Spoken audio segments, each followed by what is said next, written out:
Welcome back to the Deep Dive.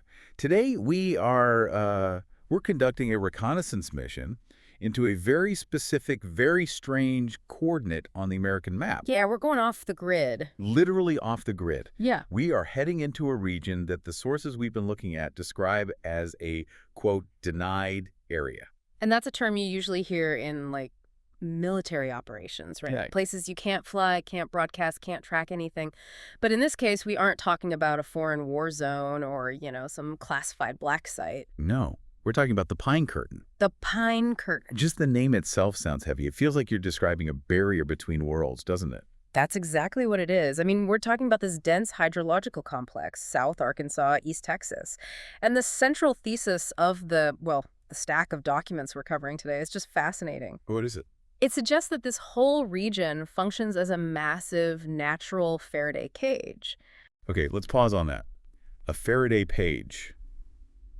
Right, so just to define that for everyone listening, that's usually a metal enclosure, right? Yeah. To block electromagnetic fields. Yeah, like those little pouches you put your car keys in to stop thieves from cloning the signal. Or a foil bag for your phone, that kind of thing. Exactly.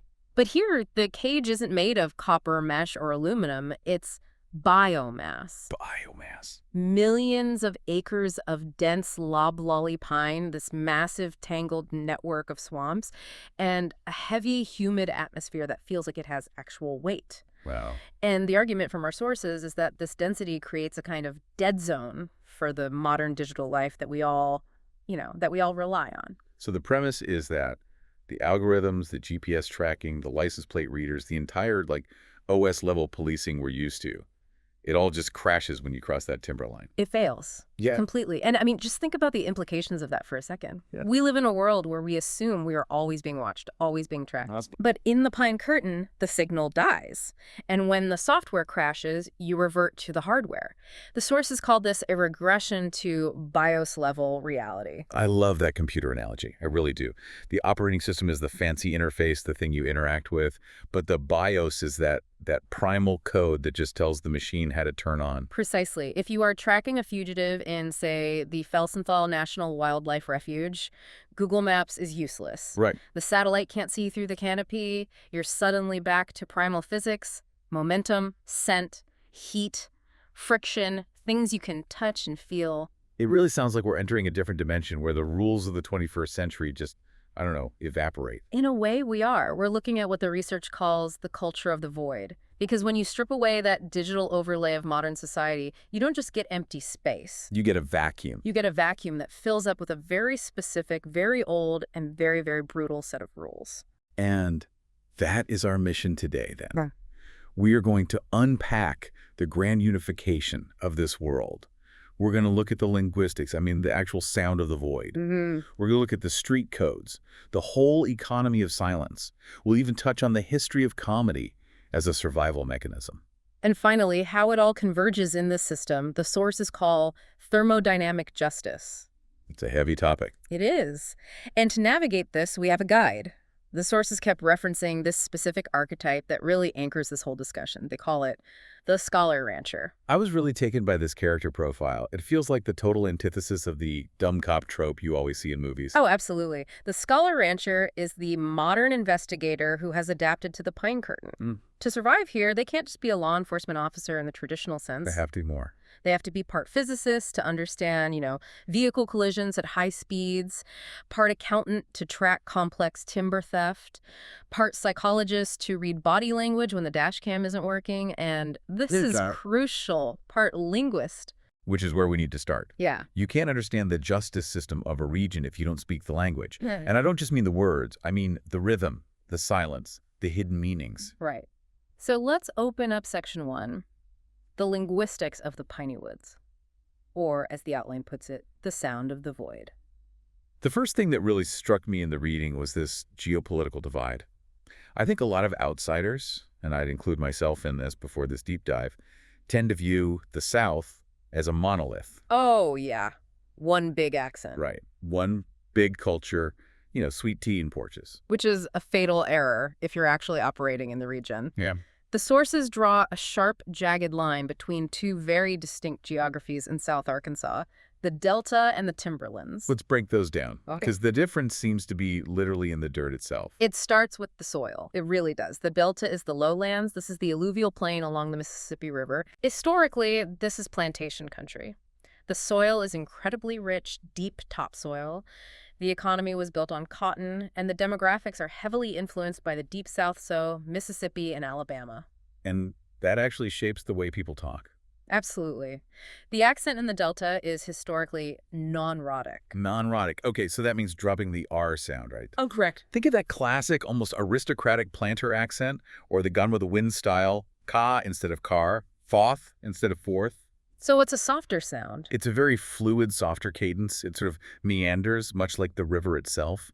It has a slowness to it, a humidity in the sound. But then you hit the tree line, you enter the pine curtain. And everything changes. You move west, you go up into the hills, the soil turns to clay and gravel.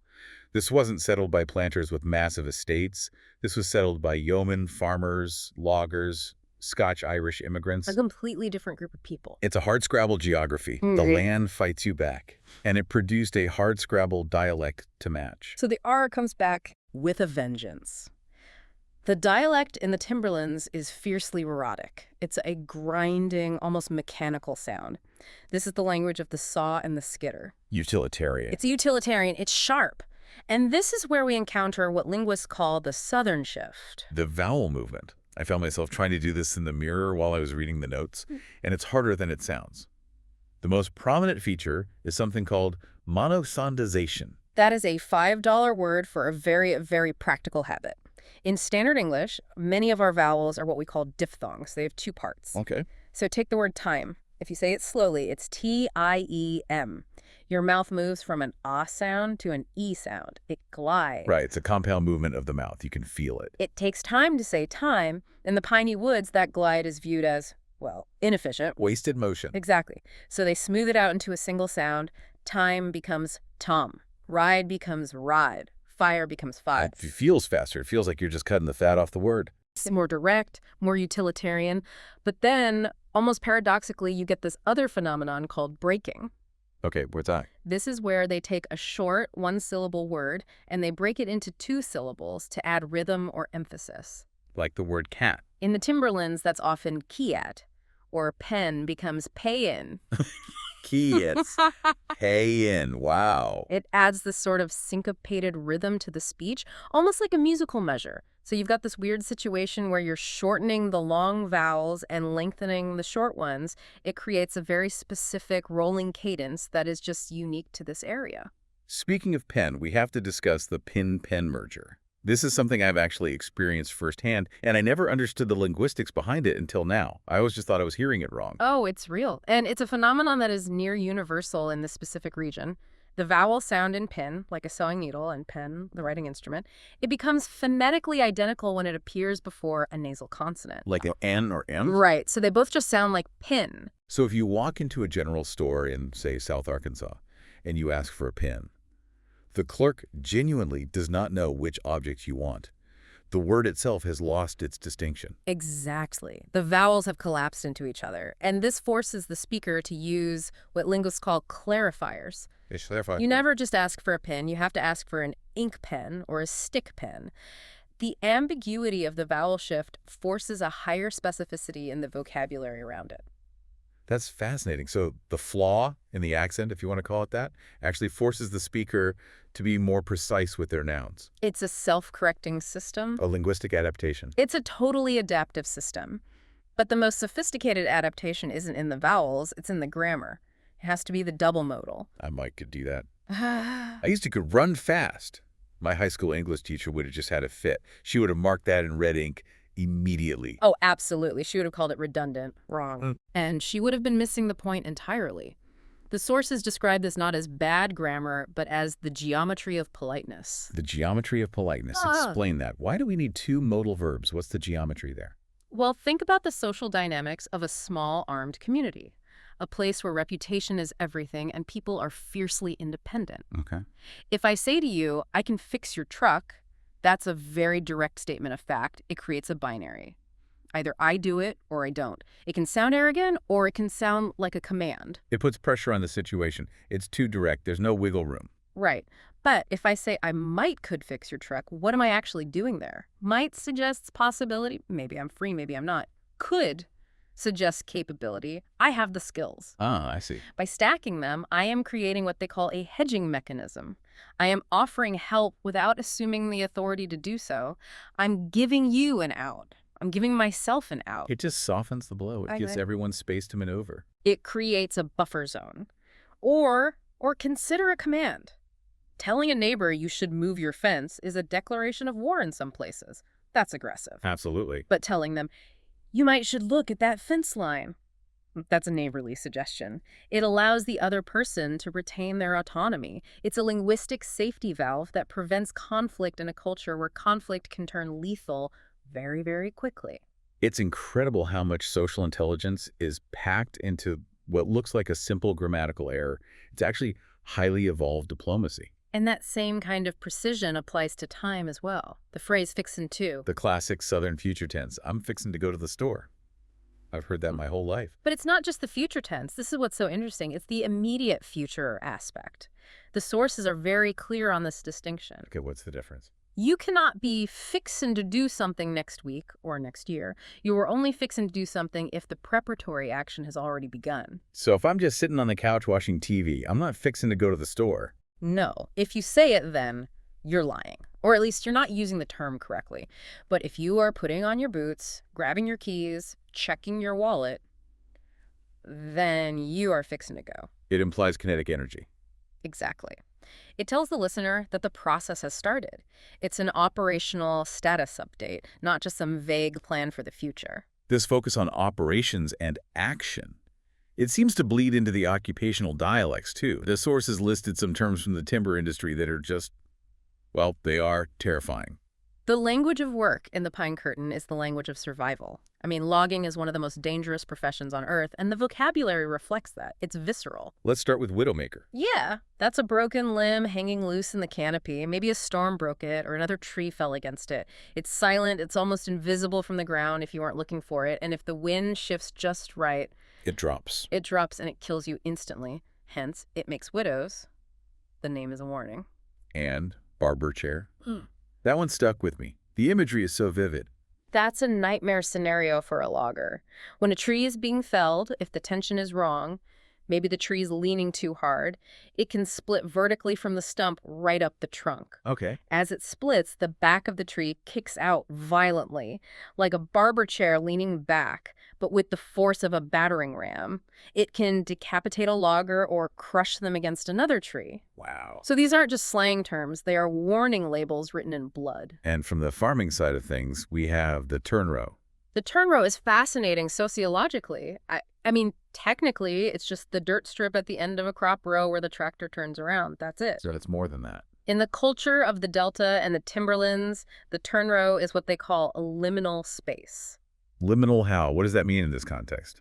It's not the public road, so the police don't usually patrol it, but it's not the active field, so you aren't destroying crops. It's this neutral ground. The in-between. It's where neighbors park their trucks, always facing opposite directions, window to talk business.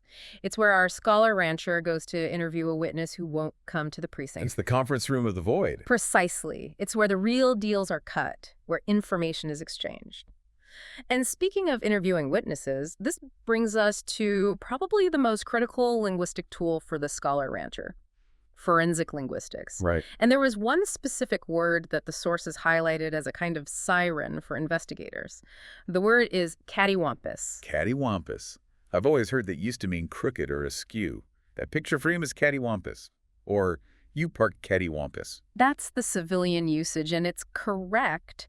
Yeah. But to a systems investigator or scholar rancher, cattywampus is a data marker. It's a flag. What kind of flag? If a witness is describing a timeline of events, say a car accident or a shooting, and they say things went cattywampus, the investigator knows immediately that they're dealing with what's called timeline corruption. Timeline corruption. That sounds like something out of a time travel movie. It kind of is, in a way. It means the linear sequence A happened, then B, then C has shattered.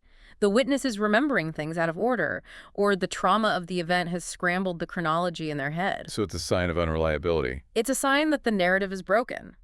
When a detective hears that word, they know they have to stop writing, back up, and defragment the testimony.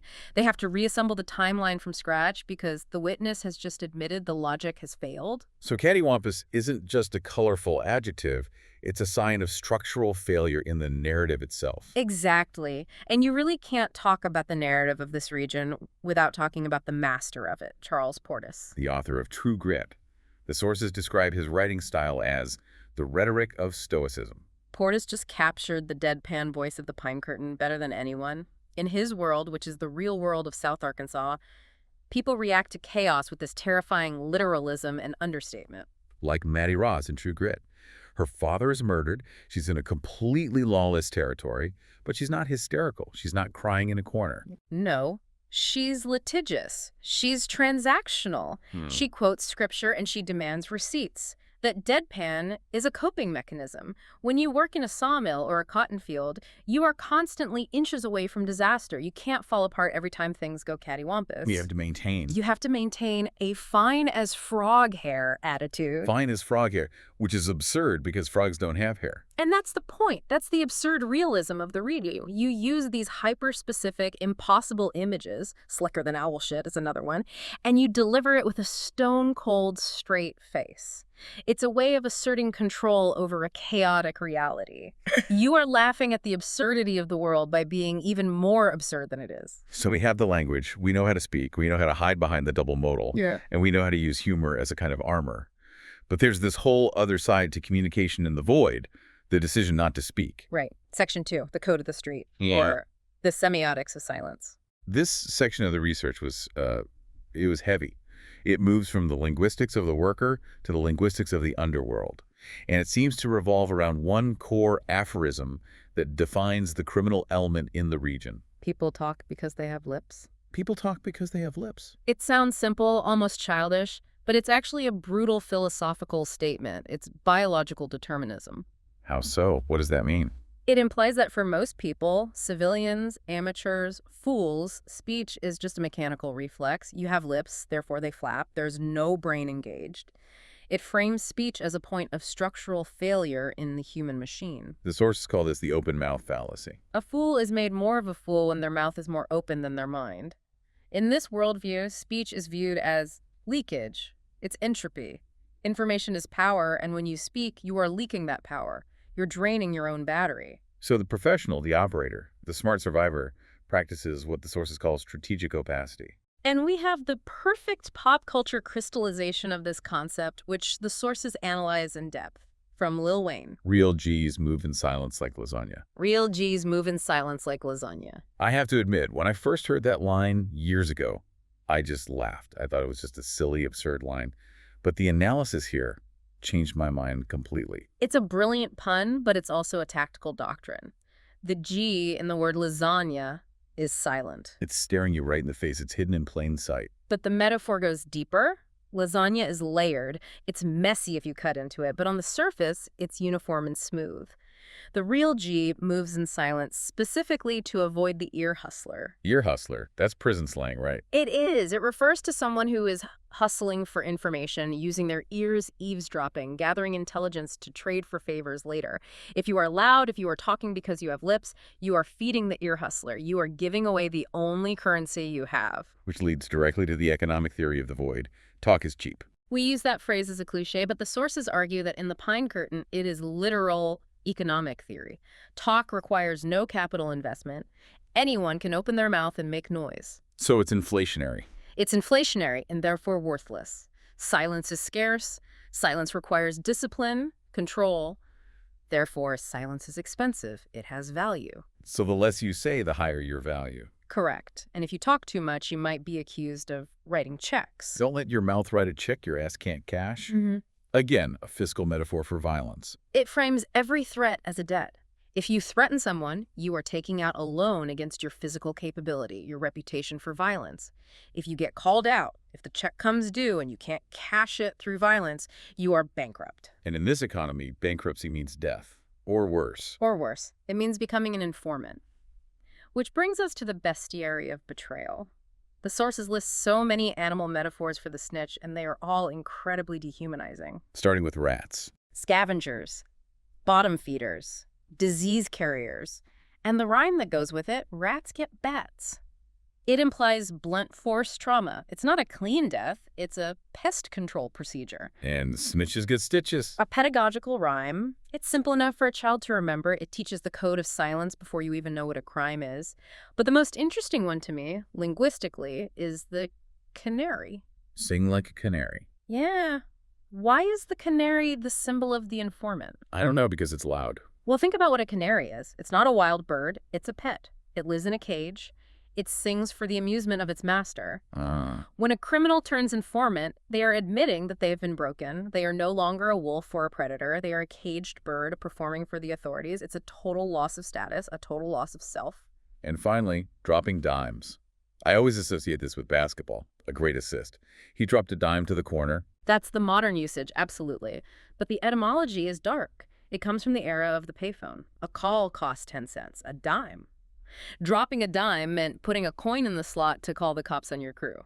It highlights the talk is cheap doctrine again. Exactly. For 10 cents, the smallest amount of change, you can destroy $1 million operation. It emphasizes the terrifying asymmetry of betrayal. It costs nothing to ruin everything. So silence is survival. But, Yeah. I mean, total silence is impossible, isn't it? You have to vent.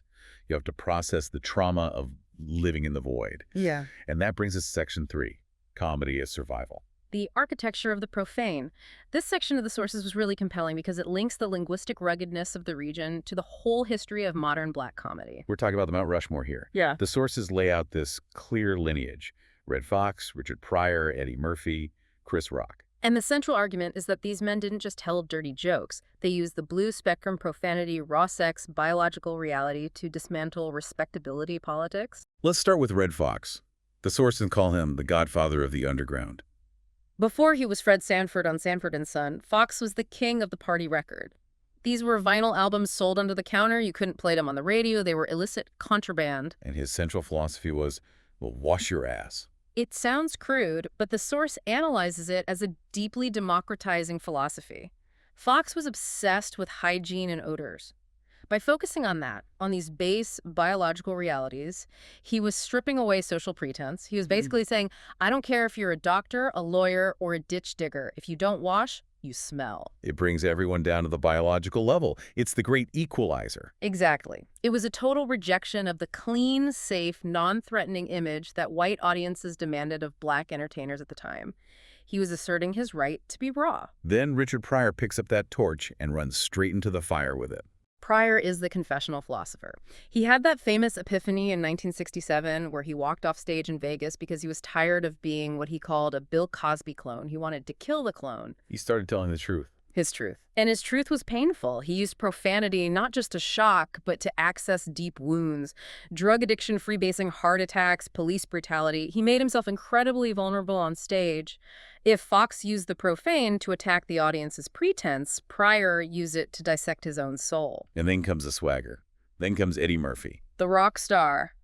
Delirious, raw. The red leather suit and the purple leather suit, Murphy took that not-so-PG energy and made it the most popular thing in America. He didn't compromise at all. There's that famous story the sources mentioned about Bill Cosby calling him up. Yeah, the Coke and a Smile story. It's a pivotal moment. Cosby calls the young Eddie Murphy to chastise him for cursing on stage, for not being a good role model.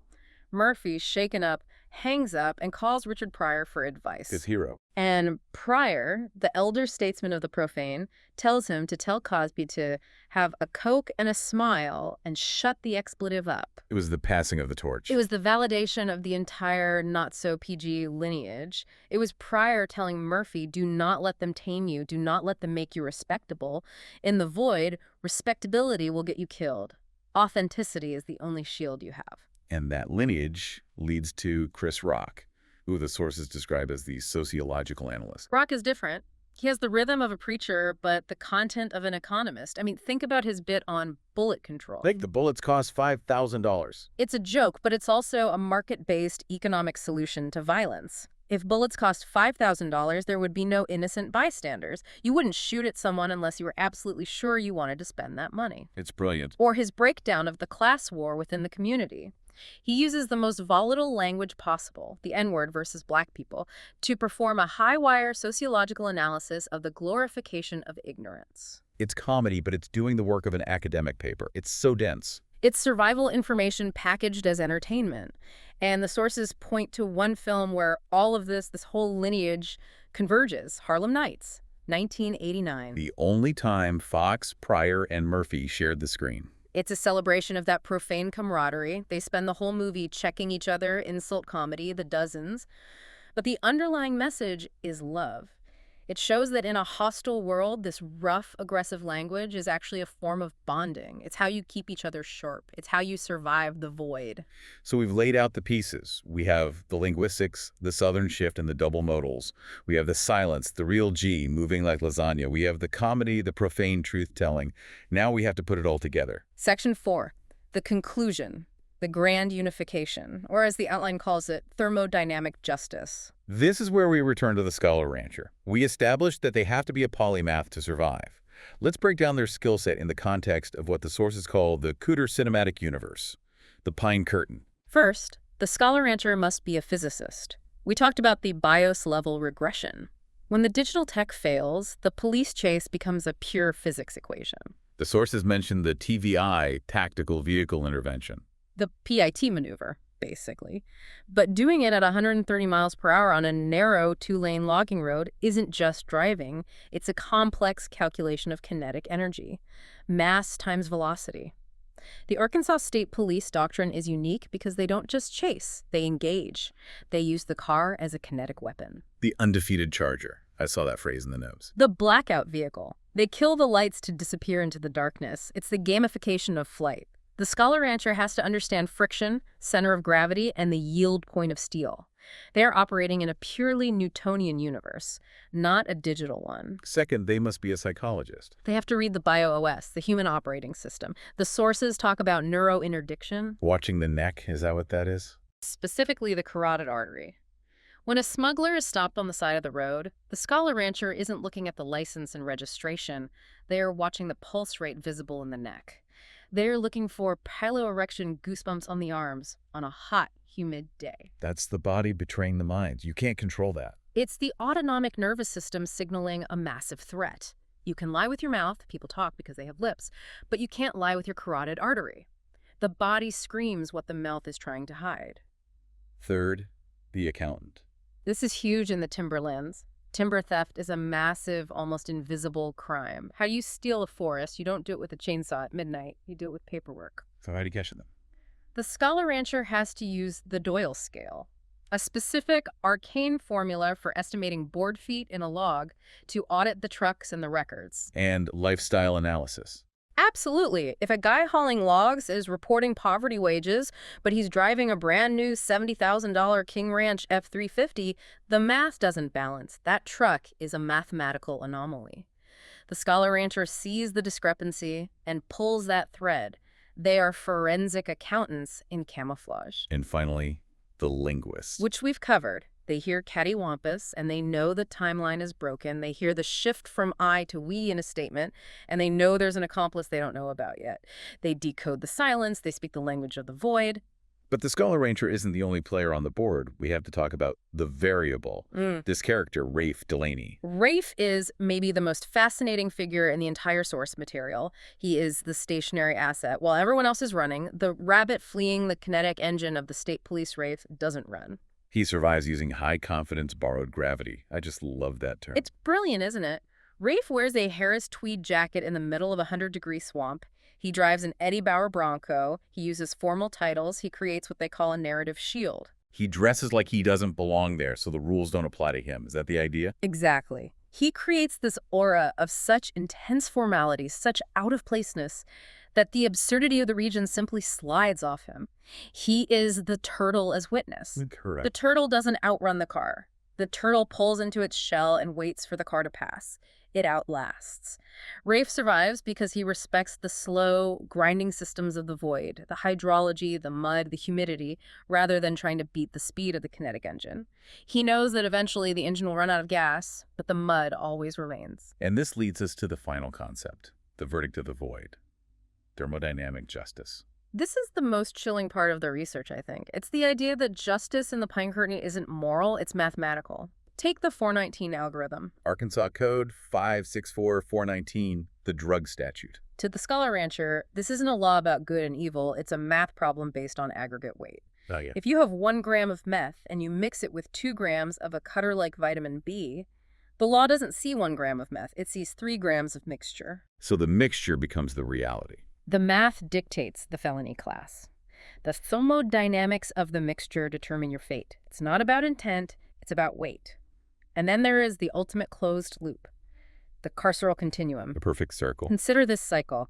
The state trooper chases the suspect using kinetic energy. He arrests him. The suspect goes to the Cummins Unit Prison. At the prison, to pass the time and earn pennies on the dollar, the inmate works in the garment shop. He manufactures high-quality leather goods. Holsters? Belts. Exactly. Who buys that gear? The state trooper. The trooper wears the belt and the holster made by the man he arrested to hold the gun he uses to arrest the next man, who will go to prison and make the next holster. It's a perfect self-sustaining circle. It is a closed thermodynamic system. Energy is not created or destroyed. It just changes form from criminal to inmate to equipment and back to enforcement. It's efficient, it's brutal, and it's endless. That is heavy. It makes the Pine Curtain feel less like a place and more like a machine. A perpetual motion machine. It is a machine powered by silence, lubricated by polite grammar, and regulated by kinetic force. So as we wrap up this deep dive into the void, we leave you with a provocation. The sources suggest that we are all operating in some kind of fog. We live in a noisy world. Everyone is talking because they have lips. We are drowning in data, but we are starving for signal. We are tweeting our locations, leaking our power, and writing checks we can't cash. But the true power in the Pine Curtain, and maybe in life, lies in the systems you can't see. The quiet ones. The silent geometry of the might could. The tactical stealth of the real G. The discipline to keep your mouth shut and your eyes on the carotid artery. So the question is, are you just making noise? Are you feeding the ear hustler? Or are you moving in silence? Are you the rabbit running blindly through the woods? Or are you the Scholar Rancher, reading the code, decoding the void, and understanding the thermodynamics of your own life? Something to mull over the next time you see a line of pines on the horizon. Or the next time you eat lasagna. It's exactly. Thanks for joining us in the deep dive. We'll see you next time. Stay silent, stay safe.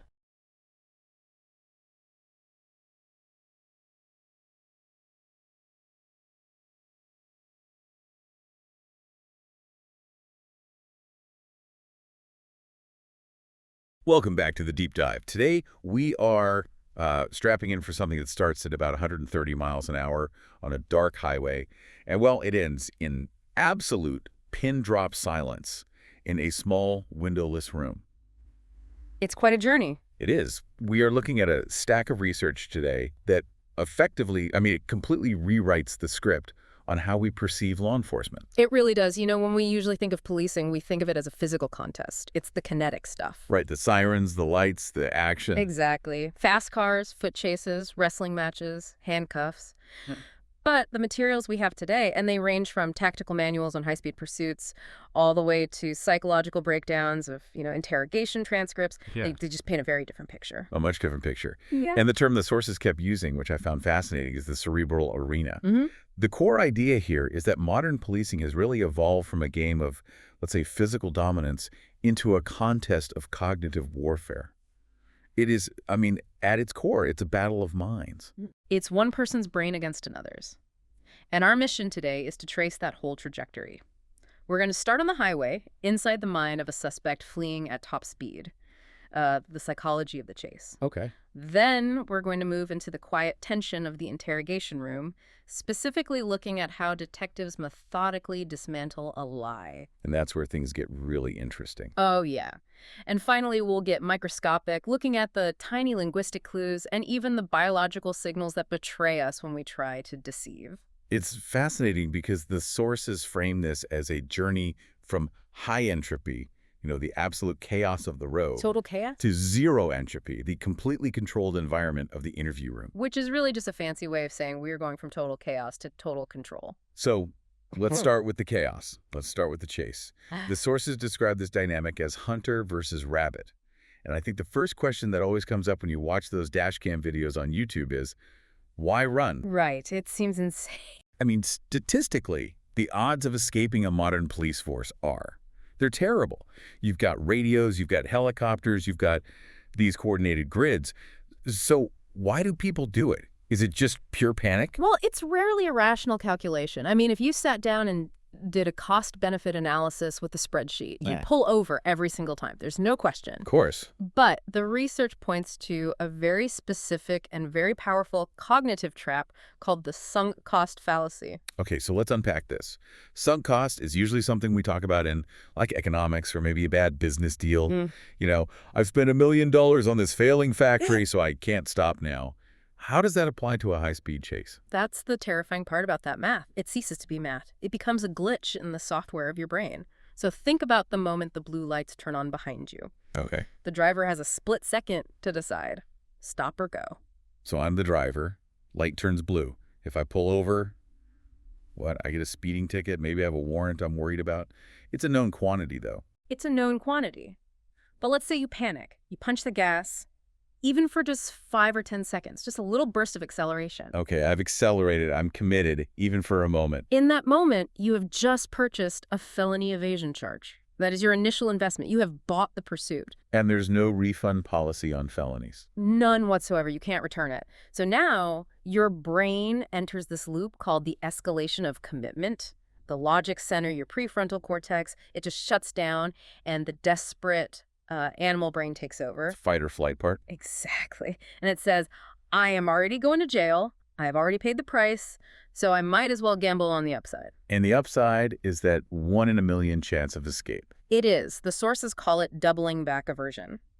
The human brain, for whatever reason, it physically hurts when it has to return to a safe state, if that means admitting the effort was wasted. So stopping means the entire run was for nothing. It was for nothing, and you still get the felony, so they double down. They escalate. So when we see them driving on the wrong side of the road or turning off their headlights or taking these completely insane risks, they aren't necessarily being master criminals plotting this out. No. They're gamblers chasing their losses. Precisely. They are betting their life against a jail sentence they feel they've already earned.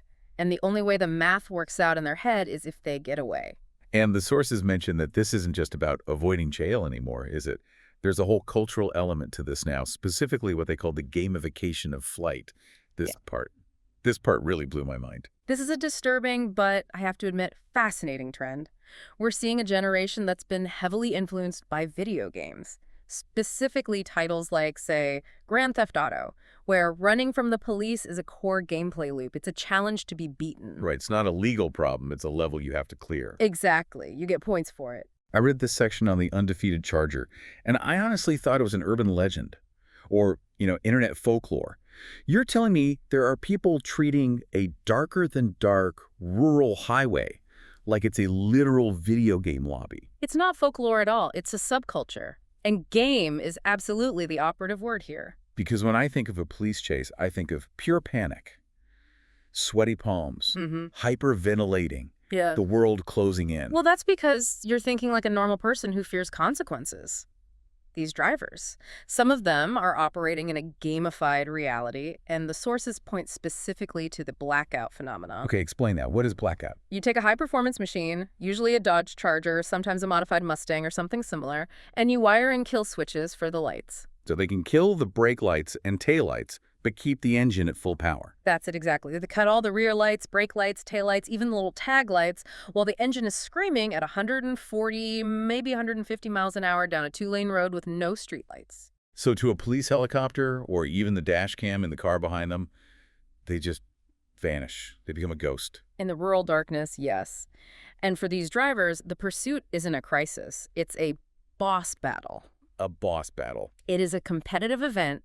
They aren't running just to escape. They are running to win. They want the bragging rights. It completely shifts the dynamic from a legal interaction to a high-stakes contest of wills. That is statistically insane. You're driving a 2-ton missile completely blind. It is, but that's the mindset of the rabbit. Now let's flip the script. Let's get in the other car. Let's talk about the hunter, the trooper. Right. What is going on inside their head at 130 miles an hour? Because they are human, too. They have the exact same fear response hardwired into them. They aren't robots. That's the person in that car. No, but they are trained to override the robot, so to speak. While the suspect is often in a state of panic or this weird adrenaline-fueled excitement, the trooper is trained to be in a state of calculated overrides. The sources talk extensively about the warrior mindset and a program called Below 100. Below 100. What does that refer to?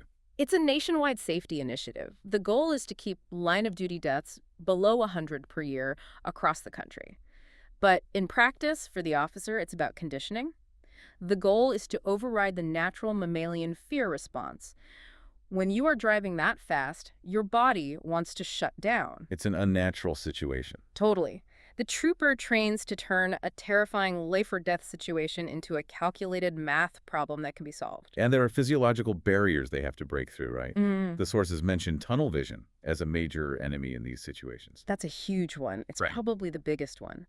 When you are under extreme stress like chasing a blackout charger at 140 mileage feeler, your brain naturally narrows your focus to the immediate threat. Which is the car directly in front of you, the taillight. Exactly. Your peripheral vision literally goes dark. You were staring at the bumper of the car you were chasing. You can't see anything else. Which seems incredibly dangerous if you're doing triple digits on a back road. It's fatal. If you're staring at the bumper, you won't see the deer on the shoulder, the curve, the intersection, or the oncoming truck. It's how officers get killed. So how do they train for that? They are trained to maintain a high visual horizon. They have to consciously force their eyes to look 12 to 15 seconds down the road.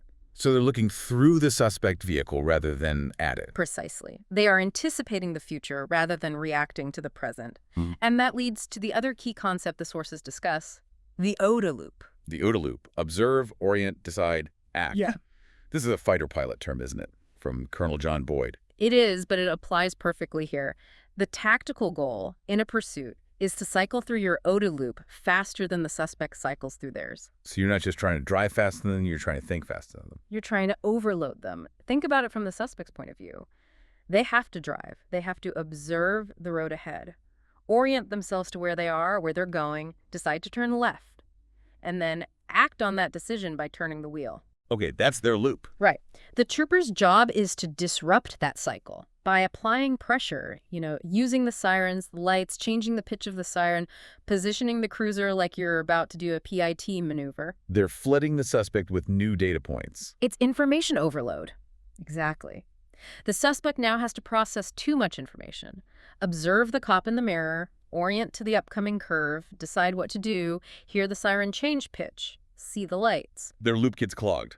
If the trooper can force them to process too much too quickly, the suspect's OODA loop crashes. They make a cognitive error. They tap the brakes when they shouldn't, or they take a turn way too wide, or they just freeze. And that's the moment. That's when the chase ends. That's when the trooper capitalizes. The trooper's job isn't just to follow, it's to induce the error. But, okay, so there's a scenario where the car chase ends, but the suspect doesn't stop. They bail out, they run, they head into the woods.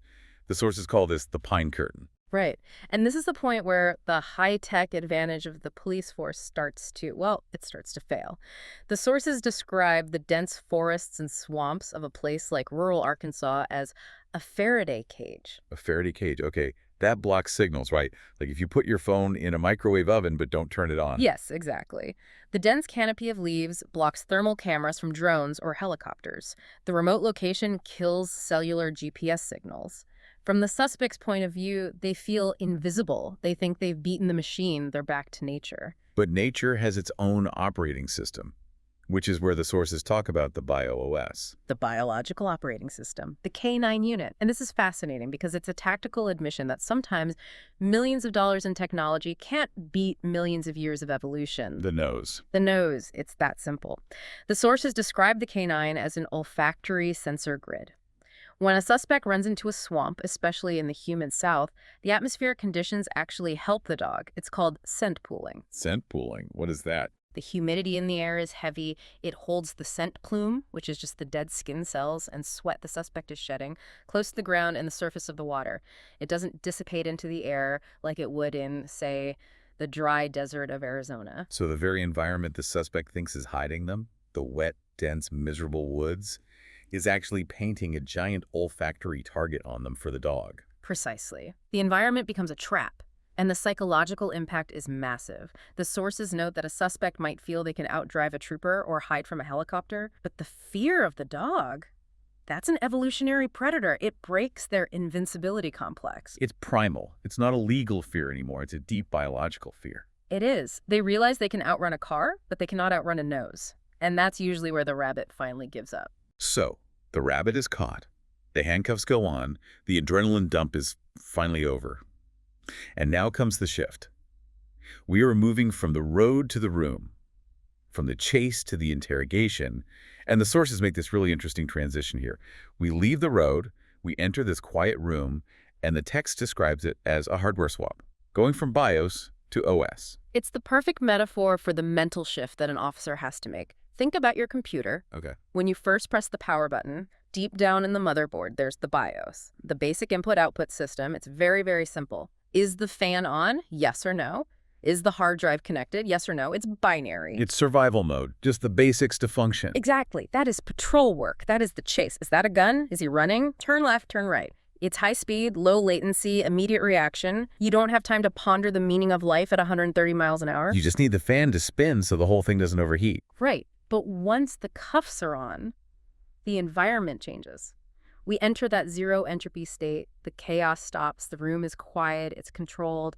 Now you have to load the operating system, the Windows, the MacOS, Slow, heavy software that does the real thinking. the analytical software. Now you're not just reacting. You're processing complex data streams, contradictions, body language, personal history. You are auditing a human being's memory. And if you try to run an interrogation using that BIOS, thinking, shouting, reacting fast, being aggressive, you will fail. You have to boot up the OS. And this is where we see a real clash of methodologies. The sources contrasted two main techniques, the Reid technique and the Scharf technique. Most people have probably seen the Reid technique on TV without even knowing its name. Oh, absolutely. The Reid technique is the classic smoky room, bang your fist on the table, heavy-handed approach. It's characterized by high pressure, anxiety induction, and what's called direct positive confrontation. We know you did it. We have the evidence. Just tell us why. That kind of thing. Exactly that. It's designed to make the suspect feel like denial is completely futile. But the sources highlight a critical failure mode for Reid, especially in rural areas like the ones in Arkansas that were studied. The honor culture. Right. In these tight-knit, often isolated rural communities, there is a deep-seated honor culture. If an outsider, like a badge-wearing detective from the city, comes in and starts bullying or aggressively accusing someone, it triggers a powerful defensive reaction. They close ranks. They clam up or they lawyer up immediately, and not necessarily because they're guilty, but because their autonomy is being threatened. Aggression is met with silence. It's a matter of pride. So if Reid doesn't work, how do you get around that? Enter the Scharf technique. Hans Scharf. He was a Luftwaffe interrogator in World War II, of all things. And he was famous because he never tortured anyone. He never raised his voice. He would take prisoners for walks in the woods. He brought them homemade baked goods from his wife. Killing them with kindness. But with a very specific, very sharp strategic goal. The Scharf technique is based on what the sources call the illusion of knowing it all. Okay, how does that work in practice? So, in a rural context, the investigator does their homework. They go out and gather all the trivial details they can possibly find about the suspect. We know you were at the co-op Tuesday morning arguing about feed prices. We know your truck's been having transmission trouble. We know you always stop at the diner at 10 a.m. for coffee. Okay, so none of that is criminal. It's just life. No, it's completely mundane. But when the investigator calmly recites this narrative to the suspect suffers from a cognitive bias called the curse of knowledge. They assume, if this cop knows about my transmission and my feed prices, they must know everything. Including the criminal stuff, including where the body is buried. Exactly. They assume the police already possess the unknowns. So the Scharf investigator doesn't ask aggressive questions. They make calm claims. They use a tactic called confirmation disconfirmation. Can you give me an example of how that would actually sound? Let's walk through it. Let's try it. I want to show you how the illusion of knowing it all actually feels to be on the receiving end of. Okay, I'm the suspect. You're the suspect. You're a tough farmer from rural Arkansas. You don't trust cops. You don't talk to cops. Now, if I use the Reid technique and I slam the table and I shout, "Where were you Tuesday afternoon?" Oh, what do? I cross my arms. I stare at the wall. I tell you to call my lawyer. I'm shutting down. You're attacking me. Right. My aggression triggers your defense mechanism. My BIOS is fighting your BIOS. Nobody wins. Now let's switch to Sharf. I come in, I've done my homework on all the trivial stuff. I sit down, maybe I offer you a coffee, and I speak calmly. I say, look, we don't need to go over the whole morning. We already know you were at the co-op arguing about the price of feed corn, and we know you stopped at the diner around 10 euro for eggs and coffee. Okay, I'm listening now. That's a little unnerving. You know my schedule. And then I drop the trap. I'd say, casual as anything. And we know you were down at the creek bed all afternoon. We saw the fresh mud on the truck tires. Right. Wait a minute. I wasn't at the creek. My immediate gut instinct is to correct you, to say, you're wrong. You guys are idiots. I wasn't at the creek. I was in the barn fixing the tractor all afternoon. Gotcha. Oh. I just confessed to being at the barn, the scene of the crime. And you did it voluntarily. You didn't feel like you were confessing at all. You felt like you were correcting my incompetence. That is wildly manipulative. Wow. And brilliance. It's the correction reflex. It's a deep human need. You assume that if I know about the feed corn and the diner, I must know everything else. So when I get one detail wrong, your brain feels safe correcting me. You think you're winning the conversation, but you're actually confirming your location at the time of the murder. And it preserves the rapport because I never accused you. I just made a little mistake that you were kind enough to fix for me. You're weaponizing their own ego against them. Now, the sources provide a masterclass in this kind of psychological maneuvering with a very specific case study. The case of Rebecca Barker. This case is a perfect and frankly chilling example of what the notes call the House of Cards strategy. Okay, set the scene for us. It was a domestic homicide. Rebecca Barker killed her husband. But she didn't deny being there or that she caused his death. Her initial claim was a mix of self-defense and accident. She claimed he was abusive, that she was pushed to the limit. So, not I didn't do it, but I had to do it. It's a justification, not a denial. Precisely. Now, the old school Reid technique would have been to scream at her, call her a liar. But the detectives didn't bully her. They didn't scream. Instead, they weaponized a concept called cognitive load. This is the idea that the brain only has so much computing power, right? Like RAM in a computer. You can only run so many programs at once before it slows down and crashes. Exactly. And lying is what we call metabolically expensive. It burns a lot of mental energy. Think about it. You have to invent the lie, you have to remember the lie, you have to actively suppress the truth, and you have to monitor the interviewer's reactions all at the same time. Wow. Truth is cheap, it's automatic, you just retrieve it. Lying is heavy, cognitively speaking. So how did they increase her cognitive load? How did they make her work harder? Two main tactics, both very subtle. First, the simple command to slow down. That seems counterintuitive. I would have thought you'd want to speed them up to make them trip over their own words. That's the movie version of interrogation. In reality, deceivers often have a rehearsed script. They want to rush through it, get it over with, hit their talking points. By forcing her to slow down, wait, Rebecca, go back, describe that again, slower this time. The detectives stripped her of her momentum. So she couldn't just recite her story. She had to construct the lie in real time, piece by piece. Yes. That's a term called generative processing. She's not remembering, she's actively building. And building takes a lot more brain power. This leads to what they call leakage. Small errors, hesitations, details that don't add up because she can't keep track of the complex architecture she's building on the fly. And what was the second tactic? Intolerance of uncertainty. The sources note that throughout the interview, Barker kept making requests for medical aid or her anxiety pills. She was claiming to be in physical and emotional distress. And the detectives, what did they do?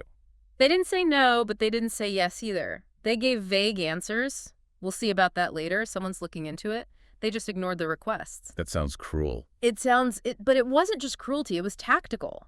It created what psychologists call dual task interference. Meaning she's now worrying about getting her pills and trying to maintain this very complex lie. Her mind is split. She's allocating precious mental resources to her anxiety about her health and her future, which leaves fewer resources available for the deception. They were deliberately depleting her mental battery. And while this is all happening, she's building this house of cards narrative you mentioned. Precisely. The detectives encouraged her to build this fragile narrative structure. She claimed there was a violent physical struggle. She committed to that story completely. She put all her chips on that card. She described in great detail how he attacked her, how he raised his arms to hit her. And then, only after the house was built, the detectives brought in the wind. That's the strategic use of evidence, or SUE, model. They waited until the house was fully built, until she was totally irrevocably committed to the struggle narrative. Then, and only then, did they reveal the single piece of contradictory evidence they'd been holding back. Physical reality. The victim had been in a severe car accident years prior. He had pins in his shoulders. Physically, he could not raise his arms above shoulder level. A struggle of the type she described, with him raising his arms over his head, was anatomically impossible. Game over. The entire house of cards just collapses. Instantly. And because she had committed so deeply to the detailed lie, thanks to that slowdown tactic, she couldn't pivot. She couldn't just say, oh, I must have misremembered. The disparity between her incredibly detailed emotional story and the cold, hard physical reality created what the sources call a legally resilient confession. She trapped herself. It's devastatingly effective. She essentially talked herself into a life sentence simply by trying to explain away the crime. That's it, exactly. She built her own prison with her own words. So we've looked at the chase, and we've looked at the interrogation strategy in the room. Now I want to get into the really granular stuff. The forensic psychology. The sources talk about the vernacular of truth. This is where we look at the specific words people choose when they speak. This is statement analysis, often called SCAN. And the core idea here is that our word choice isn't random. Never. Your subconscious mind is always at work, and it chooses words to try and reconcile your real memory with the lie you're telling. And one of the biggest red flags investigators look for is something called temporal lacunae. Temporal lacunae. Yeah. That sounds like a sci-fi disease. It basically just means time gaps, or more accurately, time skips. We look for bridge phrases, words like then, later, the next thing I knew, after a while. But wait, why are those suspicious? We use them all the time. I woke up, then I had coffee. There's nothing criminal about that. We do, but it's all about the density and the context. The sources give a great example. A suspect in a murder investigation might spend 500 words describing their breakfast in minute detail. The eggs, the coffee, the newspaper, the smell of the bacon. It's vivid, clear. Okay. Then they say, then I went to town. Just 4 words. And after that, they spend another 500 words describing their lunch in perfect detail. And the then is the bridge that skips right over the time the murder happened. Exactly. The then is where the body is buried, linguistically speaking. Guilty people compress the time of the event because they don't want to relive it, not even to construct a lie about it. They just want to gloss over it. The balance of the statement is all wrong. That is fascinating. What about pronouns? The sources mention the I versus we shift. This is a huge one. I indicates commitment and personal responsibility. I drove the car, I opened the door. When a suspect suddenly switches to we, it's often an unconscious attempt to diffuse blame. We drove the car, we went to the woods. It spreads the responsibility even if no one else was there. And what about the possessive drop? This one really crept me out when I was reading about it. This one is chilling. It's when a suspect subconsciously dissociates from an object at the key moment. For example, a man might say, I took my gun out of the holster. He owns it. It's his property. It's part of him. But then when he describes the shooting itself, he says, the gun went off. He distances himself from the weapon the moment it becomes a murder weapon. It's no longer my gun. He removes his own agency from the act. The gun did it, not I shot him. It's a subconscious attempt to separate the self from the criminal act. And there's one more linguistic clue that was mentioned. The past tense leak. This is a classic in missing persons cases. If a husband is being interviewed and he says, my wife, she loved her garden, while the police and the community are still actively searching for her. He already knows she isn't coming back to that garden. Exactly. He has already categorized her as past tense in his mind. It's a powerful signal of guilty knowledge. He's eulogizing her before she's even been found dead. So that's the language, the words themselves. But the sources also talk about reading the body. Neurointerdiction. This goes back to the roadside, to the initial traffic stop, right? It does. This is essentially applying medical diagnostics to basic patrol work. When we lie or when we're terrified of discovery, our autonomic nervous system, the ANS, reacts, and we can't control it. The fight or flight response. Right. And for a trained officer, there are clear visual cues. One of the most reliable is called the visual thump. You mean actually seeing the person's heartbeat? Specifically in the carotid artery in the neck. If a trooper is talking to a driver and can see the carotid artery visibly pulsing against the skin while the driver is just sitting there, well, that indicates a heart rate over 120 beats per minute. And if they're just sitting calmly in their car, there's no physical reason for that. They aren't running a marathon. Unless they have a trunk full of illegal contraband and their body is screaming in terror, there is no physical exertion to explain it. It is pure, unadulterated fear. It's a biological betrayal of the I'm cool facade. And the other one mentioned is piloerection. Which is just the scientific term for goosebumps. But in the heat, That's the key. Imagine an Arkansas summer. It's 95 degrees. The humidity is through the roof. It's sweltering. If a driver has goosebumps on their arms in that heat, they aren't cold. Piloerection is an evolutionary response, like a cat puffing up its fur, or a chimp bristling its hair to make itself look bigger and scarier in the face of a predator. It's a massive adrenaline dump. so the trooper sees goosebumps in July and knows this person's body is getting ready to either fight me or run from me. Exactly. It's not just nervousness about a ticket. It's a profound chemical reaction to the police presence. Your body is screaming what your mouth is trying to hide. It really is a cerebral arena from start to finish. We've gone from the sunk cost fallacy of the chase to the cognitive load of the interrogation, and now to the linguistic and biological betrayals of the body itself. It really shows the evolution of the officer. The sources describe the modern investigator not as this great man with a the Sherlock Holmes gut feeling type, Right. but as a scholar practitioner or a systems auditor. They are using physics, biology, and psychology as their primary weapons. Just as much as they use the gun or the car, and in many of these cases, probably more effectively. There's a police code mentioned in the outro of the notes, 1022. Yeah. Disregard or cancel assignment. The sources call this concept spiritual mercy. It's a profound thought to end on, isn't it? In a profession that is defined by hunting, capturing, and analyzing, the 1022 is the moment the system says, never mind. It's the moment of grace where the chase is called off, where the analysis stops. But when the chase is on, it's comprehensive. It is total. It's an audit of your entire being. So after all this, what's the final takeaway here for the listener? I mean, hopefully none of us are planning on running from the cops anytime soon. I think it's this. We live in a world of surveillance, and we tend to think of that as, cameras everywhere. But the sources suggest that the most dangerous place for a criminal isn't the highway with a helicopter overhead. It isn't even the crime scene itself. It's the quiet conversation. It's the room where they believe they are outsmarting the person across the table. It's the moment they think they are winning the game, not realizing that the game is rigged against the fundamental architecture of their own mind. So the next time you see a blue light in the rearview mirror, remember, the chase is just the opening move in a much deeper, much more cerebral game. And the house usually wins. That's it for this deep dive. We'll see you in the next one. Welcome back to the deep dive.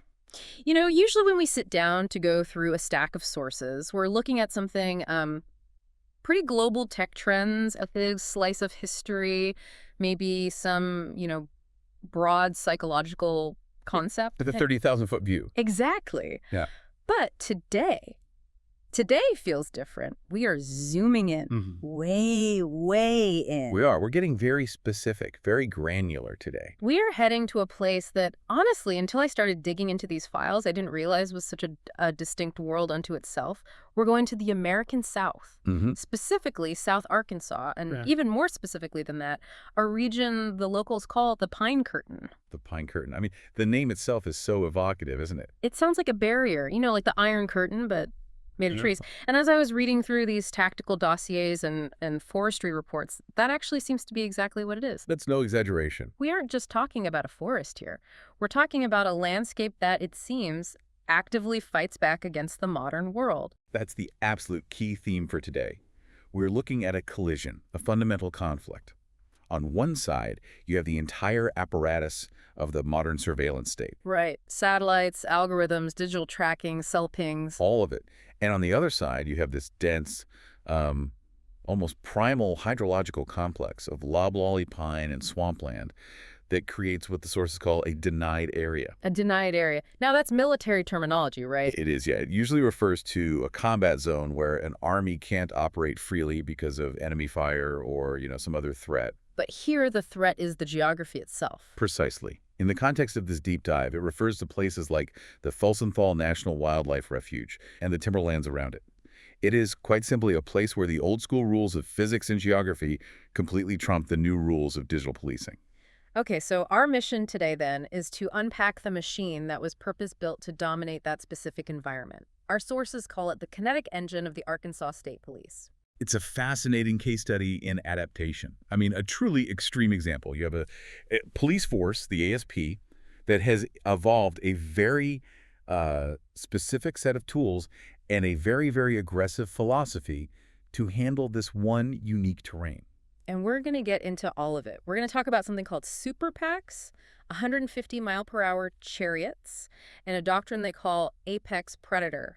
But before we get to the cars and the guns, I feel like we have to understand the stage. We do. Let's talk more about this pine curtain. I mean, I've driven through forests before. What makes this one an actual geopolitical antagonist? Right, it's a great question. So think about how your phone works or how a police radio works. It's all based on radio waves, right? Line of sight signals, cell towers, bouncing signals back and forth. Exactly. In a city or even out on the open plains, Yeah. that signal travels through the air relatively unimpeded. The sources have a great term for this, technological encystment. You are basically surrounded by a bubble of data at all times. You're on the grid. You can't escape it. You're completely on the grid. But the pine curtain is different. It's not just that there are trees. It's the sheer biomass we're talking about. Biomass, so the total weight of living stuff. The total weight, the density, the water content. We are talking about millions upon millions of acres of dense, wet pine. And pine needles specifically are incredible at absorbing and scattering radio frequencies. Wait, they absorb the signal? I always pictured them just blocking it like a wall. They do both. They scatter it and they absorb it. The effect is what the source documents refer to as a Faraday cage effect. A Faraday cage. Vaguely. Isn't that like a metal box you put your phone in to block signals, like in spy movies? Essentially, yes. It's a conductive enclosure that blocks electromagnetic fields from getting in or out. Well, a wet, dense pine forest acts like a huge, messy, natural Faraday cage. How? The high water content in the trees and the soil, combined with the sheer density of the needles and leaves, creates what engineers call a signal sink. The radio waves just die in there. Wow. So let's play this out. If I'm a police officer, I'm chasing someone, they turn off the highway and head into this forest. What happens to my tech? Your entire world goes dark. In a modern city patrol car, you have a laptop, the MDT, that's pulling down cloud-based data, right? Sure. Maps, records, everything. You have a crystal clear radio connected to dispatch. You might have a drone with a thermal camera providing overwatch. All of that is what one of our sources calls OS-level policing. OS as in operating system, like Windows or iOS. Exactly. High-level, complex, data-driven software running the show. But the second you hit the tree line in the Felsenthal, that OS just crashes. So the screen just goes black. Metaphorically, yeah. Your radio starts to fill with static because the signal can't punch through a mile of wet timber. The thermal camera on the drone gets confused because the canopy is so thick and the high humidity holds heat, blurring everything. Your GPS starts to drift, or it fails completely. So you regress. You regress from OS level down to BIOS level. BIOS, that's the basic input-output system, the really low-level code that runs DIPE on a computer's motherboard before anything else boots up. The primal stuff, the absolute basics. Yeah. Tracking, instinct. When the digital eye goes blind, the trooper has to switch to biological tracking. Wow. You are no longer tracking a digital entity, a phone ping, a license plate read from an ALPR camera. You are now tracking a biological entity, a human being, leaving footprints in the mud. That has to be terrifying for a modern officer. I mean, you're so used to having this whole digital infrastructure at your back, and suddenly it's just you, a flashlight, and the swamp. And the suspect knows it. That is the crucial tactical part of this. The sources describe the geography itself as a sanctuary of friction.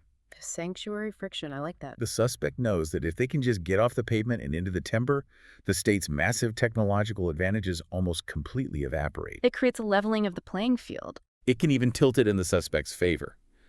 And look, it's not just the trees, it's the water. The sources go into this concept of legacy hydrology. Legacy hydrology. Okay, that sounds like a college course I would have failed. It's a really cool idea, actually.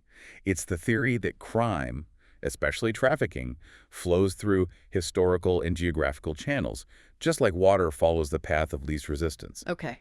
So look at a map of the region. You've got U.S. Highway 82, and it cuts right through the heart of the refuge.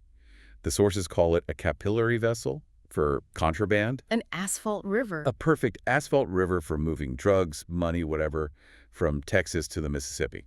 But the police can patrol a highway. I mean, that seems like standard procedure. They can, and they do. aggressively. Well. But the geography offers a unique escape valve.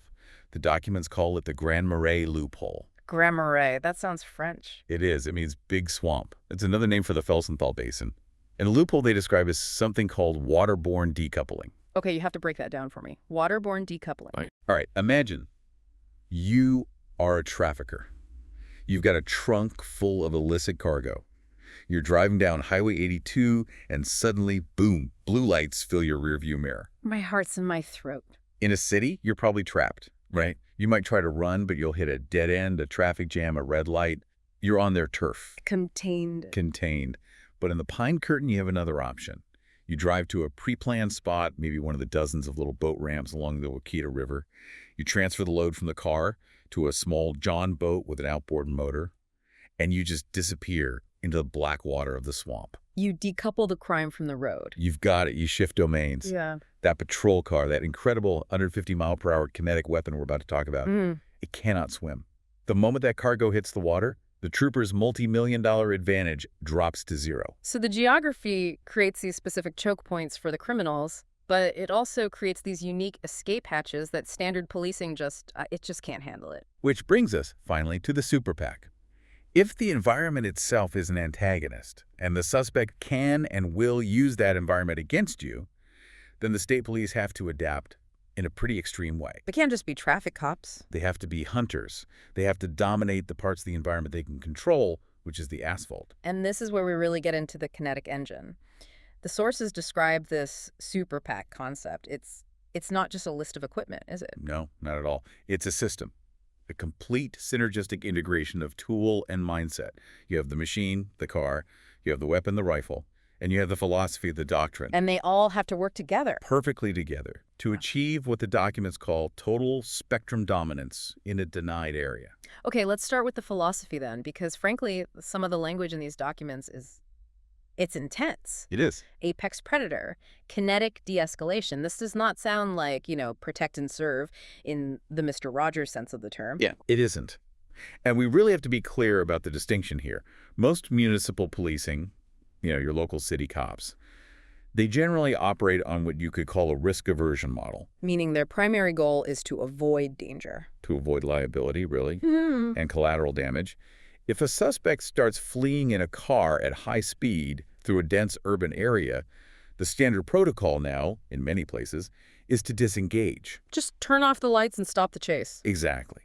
The logic being that chasing them at 100 miles per hour through city streets might cause a crash that kills an innocent person, a family, in a minivan. And you have their license plate anyway. You can catch them later with a warrant. That's the community caretaker model. Yeah. The Arkansas State Police, according to these sources, operates on a fundamentally, diametrically opposed logic. The apex predator doctrine. Yes. The name itself tells you everything. It implies hunting. Dominance. It implies dominance, yes. The ASP, as a matter of doctrine, views a fleeing suspect not as a simple traffic violator, but as an unguided missile. An unguided missile. Or a ticking time bomb. The operational logic goes like this.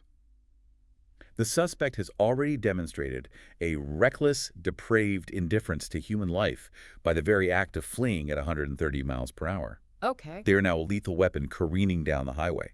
Therefore, the safest possible thing for the general public, for that innocent family driving 5 miles down the road, totally unaware, is for that missile to be stopped. Immediately. Kinetically. Even if stopping them involves, a violent crash. Even if stopping them requires a catastrophic collision initiated by the trooper. The sources lay out a very specific priority of life hierarchy. I've seen these before in law enforcement manuals. It's usually civilians first, then officers, then suspects, right? That is the standard order, yes. But you have to pay attention to the enormous gap between the categories in the ASP doctrine. Top priority, innocent civilians. That's an absolute untouchable. Second, law enforcement officers.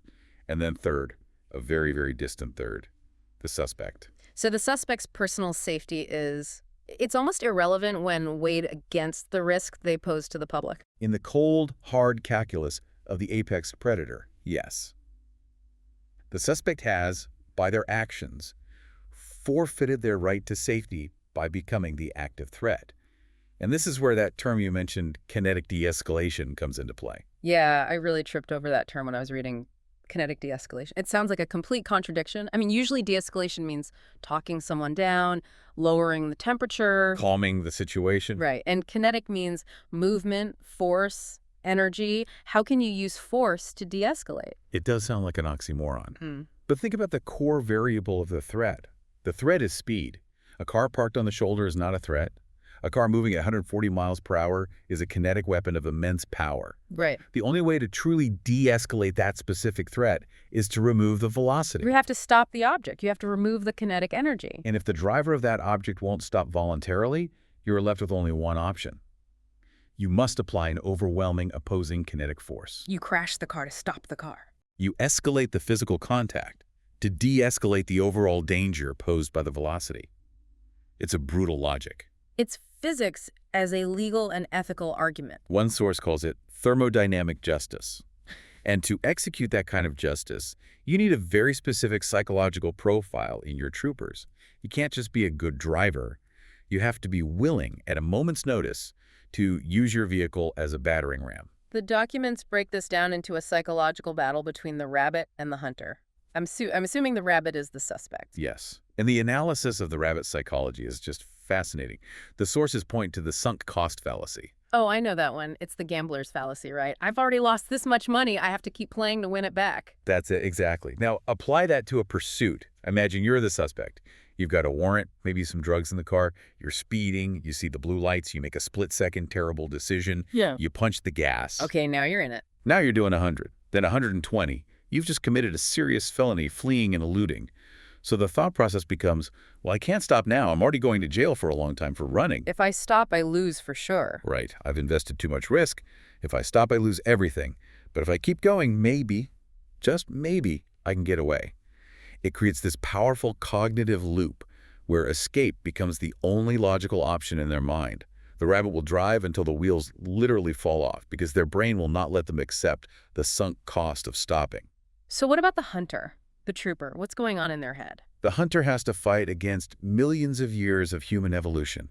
When you are driving a car at 140 or 150 miles per hour, your amygdala, the fear center of your brain, is just screaming at you. Primal fear. It's screaming, stop, danger, you're gonna die. It's the most powerful fight or flight response imaginable. And for most people, it would be flight. Or just freezing. Mostly flight, yeah. And your body reacts physically. Your vision creates a tunnel effect. You lose all your peripheral awareness. You fixate on the bumper of the car directly in front of you. And in a high-speed pursuit, that is absolutely fatal. So how do they possibly train against something so instinctual? They call it the warrior mindset. It's intense, repetitive training designed to override that fear response.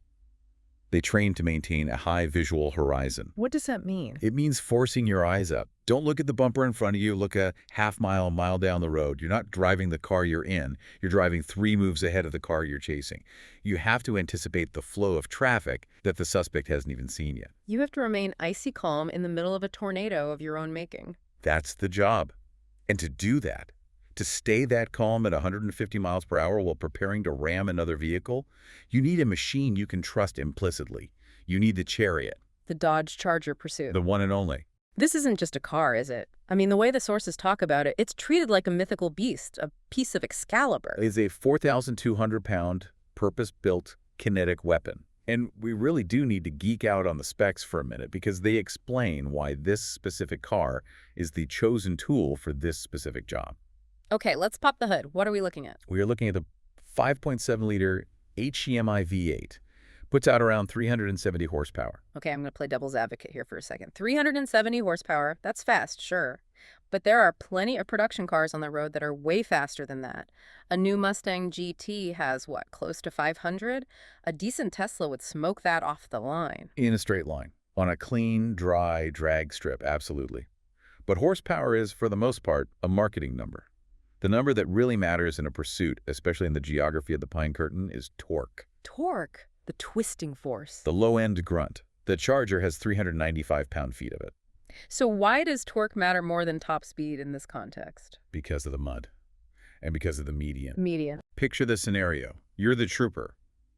You're patrolling Interstate 40, just cruising at 70 miles an hour. A suspect in a modified Camaro blows past you going the other direction at 130. You can't just wait 3 miles for the next interchange to turn around. No, they'd be long gone. You have to turn around right there. Right now, you have to execute what they call a median crossover. You slam on the brakes, you cut the wheel hard to the left, and you drive directly into the grassy, often muddy ditch between the highway lanes. Ah, that's where the mud is. It's the gumbo, as they call it. If you have a high horsepower, low torque engine like in a lot of import sports cars, your wheels are just going to spin in that mud. You'll dig a hole and sit there fuming while the suspect vanishes over the horizon. But the him is I. The Hemi's torque, that low-end muscle, lets the trooper dig those tires in and launch a 2-ton vehicle out of that sucking mud and back onto the pavement, already accelerating hard. So torque is the muscle that gets you out of the ditch and into the fight. Exactly. It's not about how fast you can go at the very top end. It's about how hard and how quickly you can accelerate out of a disadvantaged position. Now, speaking of mud and traction, the sources mention this ongoing debate about the drivetrain, all-wheel drive versus rear-wheel drive. This is a really critical distinction, and it says a lot about the agency's philosophy. Most police agencies, especially in places with bad weather, they love all-wheel drive. It makes sense. It's safer, right? It grips the road better in the rain and snow. It makes it harder to spin out. It is objectively safer for an average driver, yes.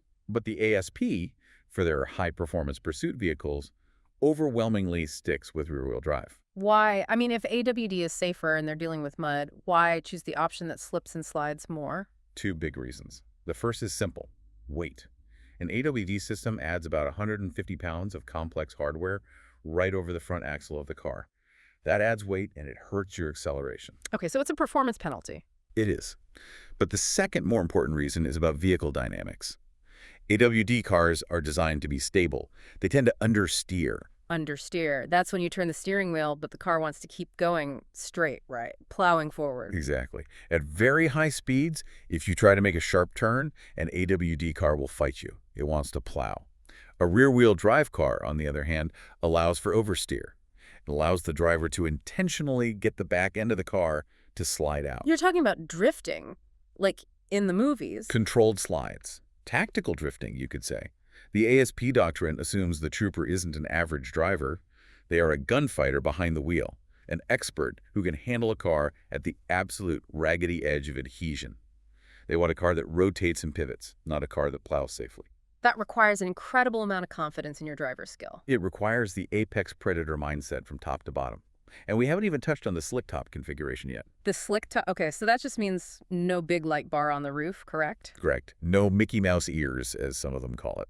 I always thought that was just an aesthetic choice. Or maybe to save a little money on the build. Oh no, it is purely tactical. There are 2 main reasons. First, you've got aerodynamics. At 150 miles per hour, a big, clunky plastic light bar on your roof creates a massive amount of aerodynamic drag. It's like a parachute. It's a huge parachute. It can make the car unstable, and it definitely slows it down. Removing it makes the car faster and more efficient at triple-digit speeds. Makes perfect sense. What's the other reason? The psychological impact. It provides tactical surprise. Stealth. Complete stealth. Think about the silhouette of a traditional police car. That light bar is the #1 giveaway. You can spot it from a mile away in your rearview mirror and your heart sinks. Right. A slick-top Charger, especially at night, just looks like a dark-colored sedan. It could be any civilian car. So the trooper can get right up on your bumper before you even realize who it is. They can close the reaction gap. By the time the suspect's brain finally processes that the aggressive Dodge behind them is actually a police officer, the trooper is already in position. They're already on their rear quarter panel, ready to strike. And strike is absolutely the right word here, because now we have to talk about the maneuver, the TVI. The tactical vehicle intervention. Most people out there probably know it as the PIT, Maneuver Precision Immobilization Technique. Yeah, I've seen it on police chase videos a million times. The cop car kind of nudges the back of the bad guy's car, and the bad guy's car just spins out peacefully into a ditch. It almost looks gentle on TV. It is not gentle. It is a controlled, violent car crash. And the way the ASP does it is a master class in applied physics. The sources call it the mass equation. Okay, lay the math on me. It's simple Newtonian physics, really. Force equals mass times acceleration. A fully loaded Dodge Charger Pursuit with a trooper in all their gear weighs somewhere between 4,200 and 4,500 pounds. That is a seriously heavy car for a sedan. It's a tank. It's built on an old Mercedes platform. Now you compare that to the typical vehicle they're pursuing, a Nissan Altima, a Honda Civic, even a Chevy Malibu. Those cars weigh maybe 3,200 to 3,500 pounds, tops. So the trooper has, at minimum, a 1,000-pound weight advantage. That is the anchor. That's everything. When executing a TVI, the trooper matches the suspect's speed. And we have to be clear, we are talking about incredibly high speeds here. Yeah. Many agencies cap PIT maneuvers at 35 or maybe 40 miles per hour because it's so inherently dangerous. The ASP routinely executes them at triple-digit speeds, 100, 110, 120 miles per hour. Wait, 120 miles per hour? You're intentionally touching bumpers with another car at 120? Yes. And think about this. If the trooper was in a lighter car, say a 3,500-pound vehicle, and they hit another 3,500-pound vehicle, the collision could destabilize them. They would get dragged into the spin. They could flip over and be killed. Because they have the mass. Because they have what the sources call mass dominance. They can drive through the maneuver. Drive through it. That sounds completely counterintuitive. If you're about to hit another car, your instinct is to slam on the brakes. And that would be a fatal mistake. If you hit the brakes, you lose the energy transfer. You become a passive object in the collision. The doctrine teaches the trooper to apply the throttle into and through the collision. You actually gas it while you're hitting them? You accelerate into the spin. You use your 4,500 pounds of mass to dictate the vector and rotation of the lighter car. You essentially push them into a violent pinwheel spin while your heavy charger stays planted, tracking straight down the road. It's weaponized physics. It's the whole point. And the sources are clear that this is justified legally under a Supreme Court case, Scott v. Harris. That case essentially established the deadly weapon theory for fleeing vehicles. Which says what, exactly? It says that a suspect who is fleeing from police in a vehicle in a manner that endangers the public is, for all legal intents and purposes, wielding a deadly weapon. So the car is the weapon. The car is the weapon. Therefore, the officer is justified in using deadly force, the TVI, to neutralize that weapon. Yeah. Legally, they aren't just crashing a car. They are firing a bullet to stop a bullet. Yeah. The bullet just happens to be a Dodge Charger. But even with this incredibly engineered kinetic engine, even with the mass equation on their side, they don't always win. The sources mention a legend, almost a ghost story. Ah, yes. The undefeated Charger. The Blackout Charger. This feels like the main villain in a superhero movie. It really does. It represents the ultimate asymmetric challenge to the apex predator. This is a specific suspect vehicle, or maybe several of them over the years, that has managed to consistently outrun the ASP. How? I mean, is it just that much faster? It's likely heavily modified. A tuned engine, maybe a supercharger pushing 700 or 800 horsepower. So yes, it has the raw speed to pull away on a long straightaway. But the real weapon, the thing that makes it a legend, is the blackout tactic. Killing the lights. They install hidden kill switches on the dashboard. They are in the middle of a chase, doing 160 miles per hour down a pitch-black Arkansas highway, and they just flip a switch. And what happens? Brake lights? Gone. Tail lights? Done. Gone. The car completely vanishes into the darkness. That is insanely dangerous. I mean, you can't see where you're going, and no one behind you can see you. It's suicidal. It's a level of recklessness that's hard to comprehend. But for these drivers, it creates a gamification of flight. This isn't just about avoiding a ticket or a felony charge anymore. It's a sport. It's a sport. It's a real-life video game. It's a boss battle against the state's best.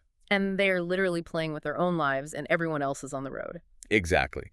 And for an agency like the ASP, this creates what one of the psychological profiles in the sources calls a narcissistic injury. A narcissistic injury? What does that mean? Well, think about the culture we've just described. The apex predator, the gunfighter. We always get our man. It's a culture built on an image of invincibility and dominance. Yeah. To have a rabbit that not only escapes, but escapes repeatedly and, almost taunts you, it cracks that armor of invincibility. It's a deep institutional insult. It makes them look beatable. And the state, as an entity, cannot abide being beatable.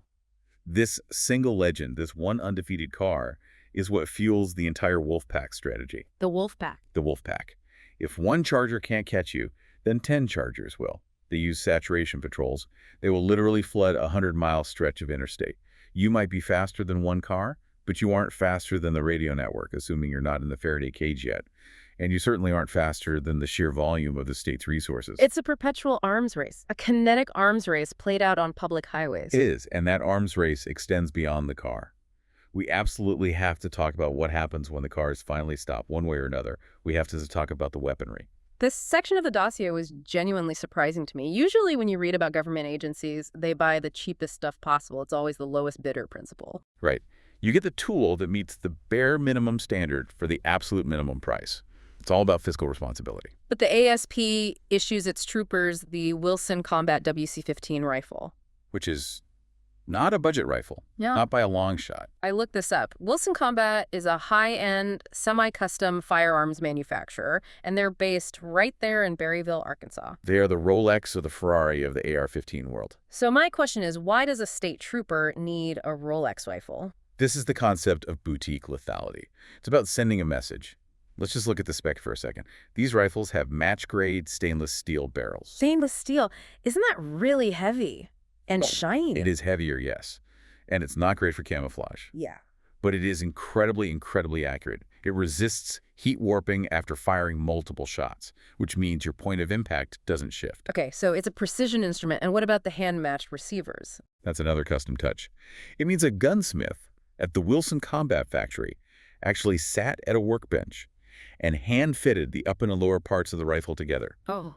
They're lapped and Yeah. machined to ensure there is zero wobble or play between the two halves. Which you would get in a mass-produced military rifle. You would.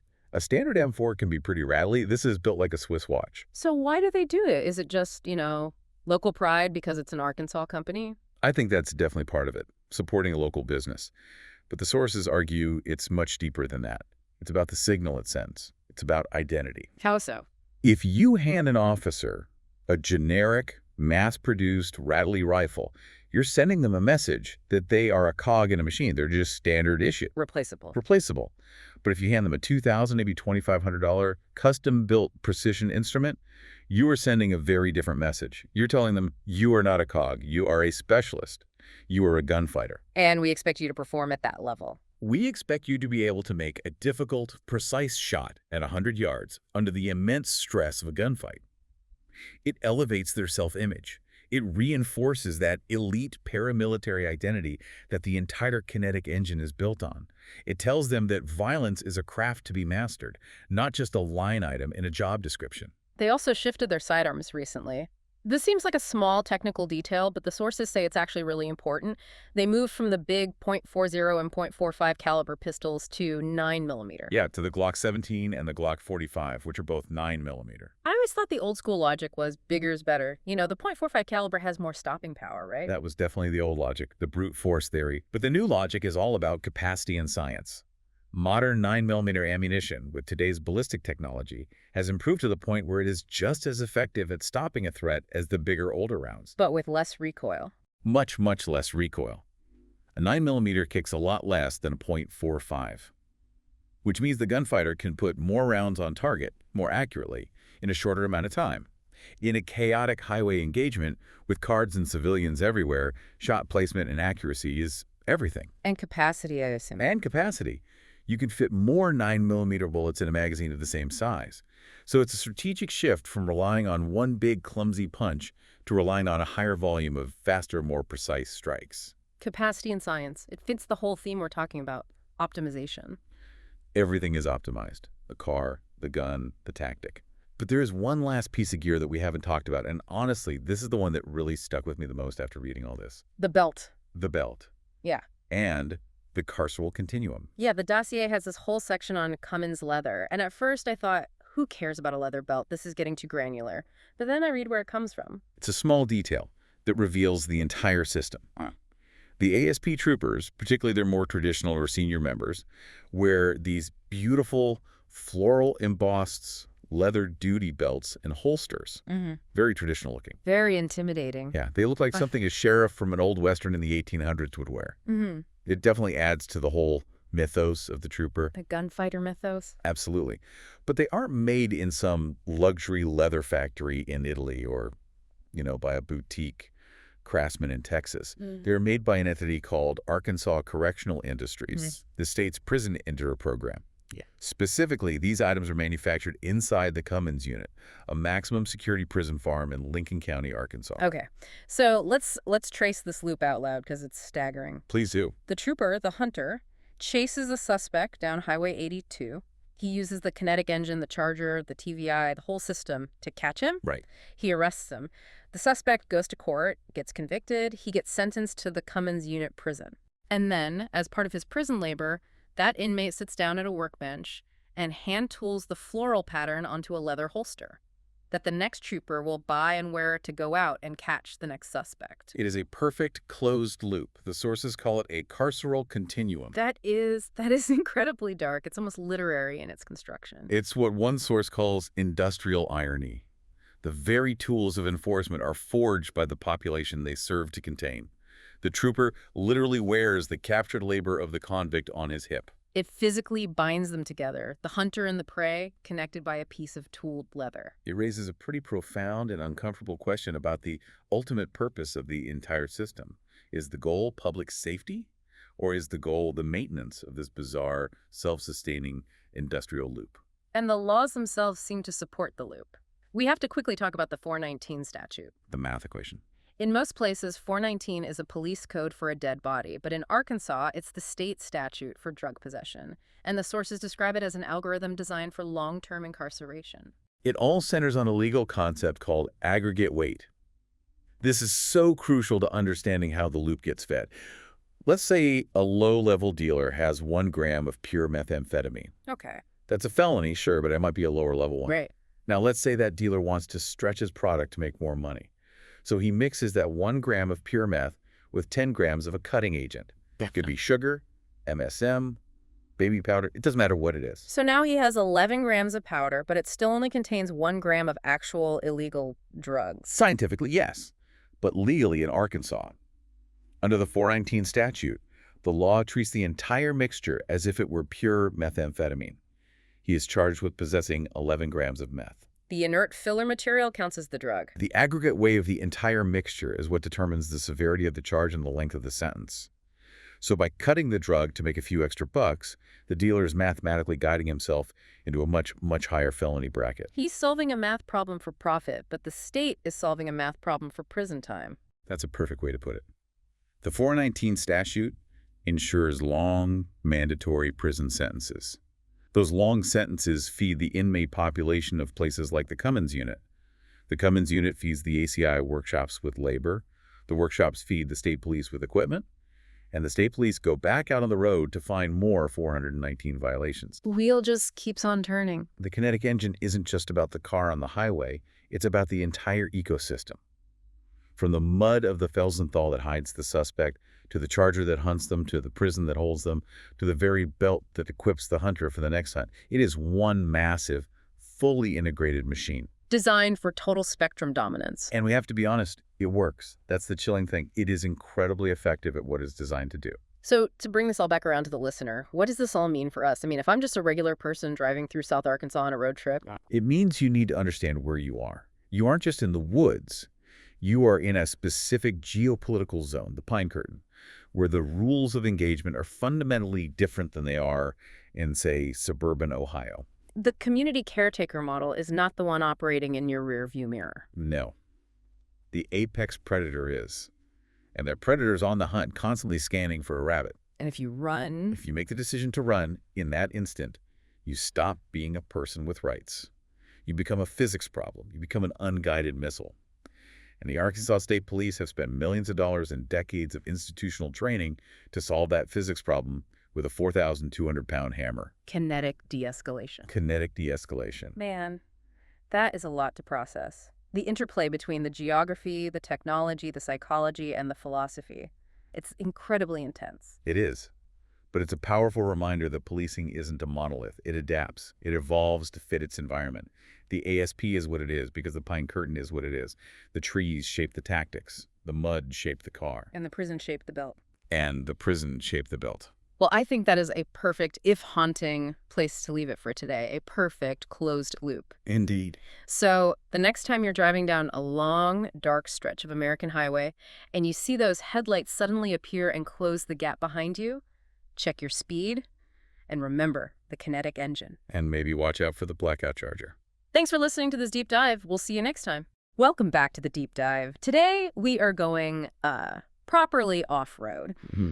And I don't just mean we're taking a dirt path. I mean, we are heading into a part of the world that feels distinct, almost, resistant to the modern gaze. Yeah.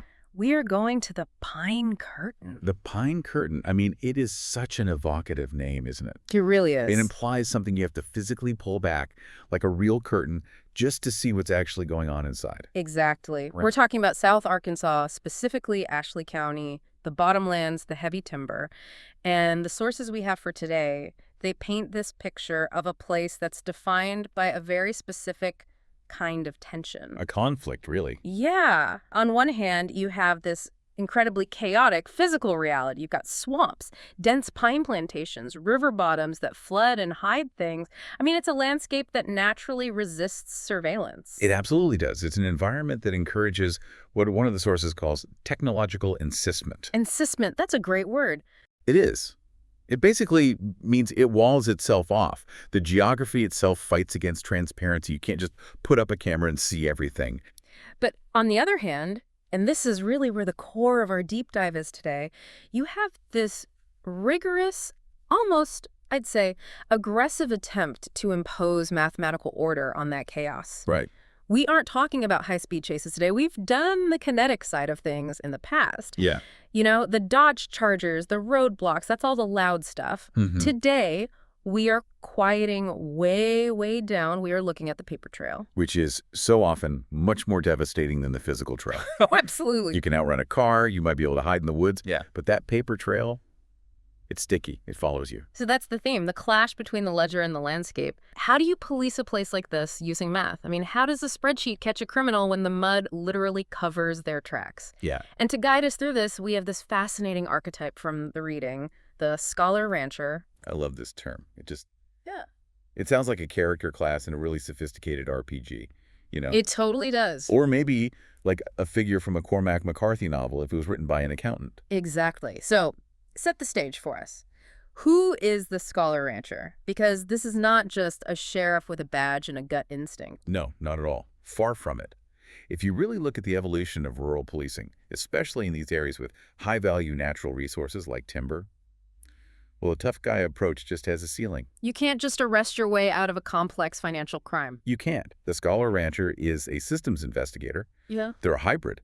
They have to be part forensic accountant, part physicist, part forester, and honestly part sociologist. Because the crimes themselves aren't simple smash and grabs. Not at all. They're dealing with what the sources call legacy hydrology. Legacy hydrology. Okay, what does that mean? Well, it's both literal and metaphorical.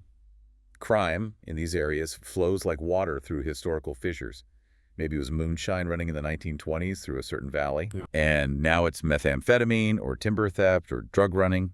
The commodity changes, but the channels, the geography, the family names, the social networks, they often remain exactly the same. Wow. So the scholar rancher has to understand those deep currents. Yeah. They aren't just looking at the single crime in front of them.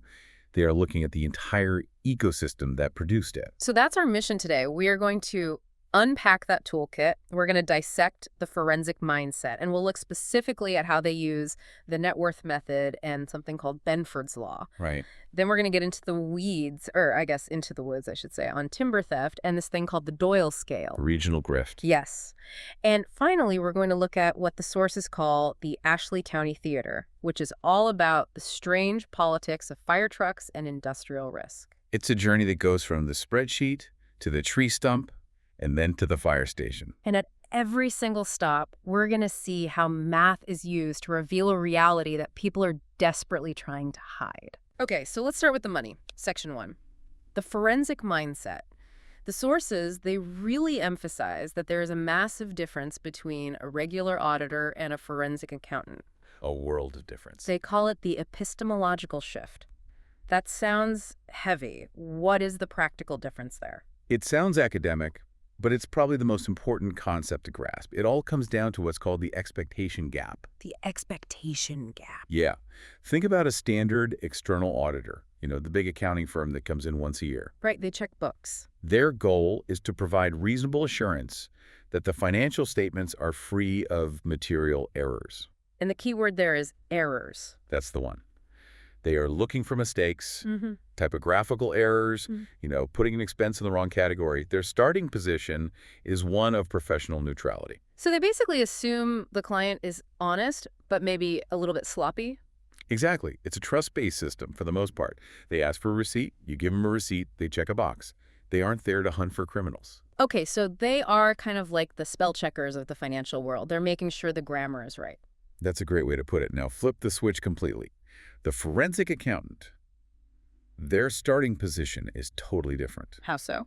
They view the ledger as a crime scene. A crime scene. Yes. Ah. They don't assume the numbers are just neutral data points. They view the financial statements as a narrative construct, a story that someone is writing. And that story might be a complete lie. So they're reading the book specifically looking for plot holes. That is exactly what they're doing. They're hunting for fraud. And because of that fundamental difference in mindset, they don't just, randomly sample transactions. They wait for something called predication. Predication. I've definitely heard this term in legal dramas, but what does it mean in this specific context? Predication is the totality of circumstances that would lead a reasonable, prudent professional to believe a fraud has occurred, is occurring, or is about to occur. So you need a trigger. You need a trigger. You don't just launch a full-blown forensic audit because you're bored or you don't like the CEO's haircut.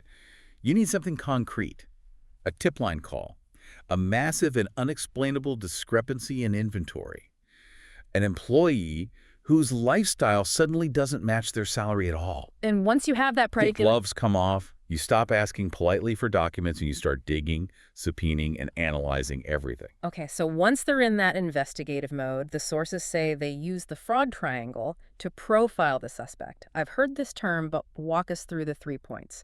It's pressure, opportunity, and rationalization, right? Correct.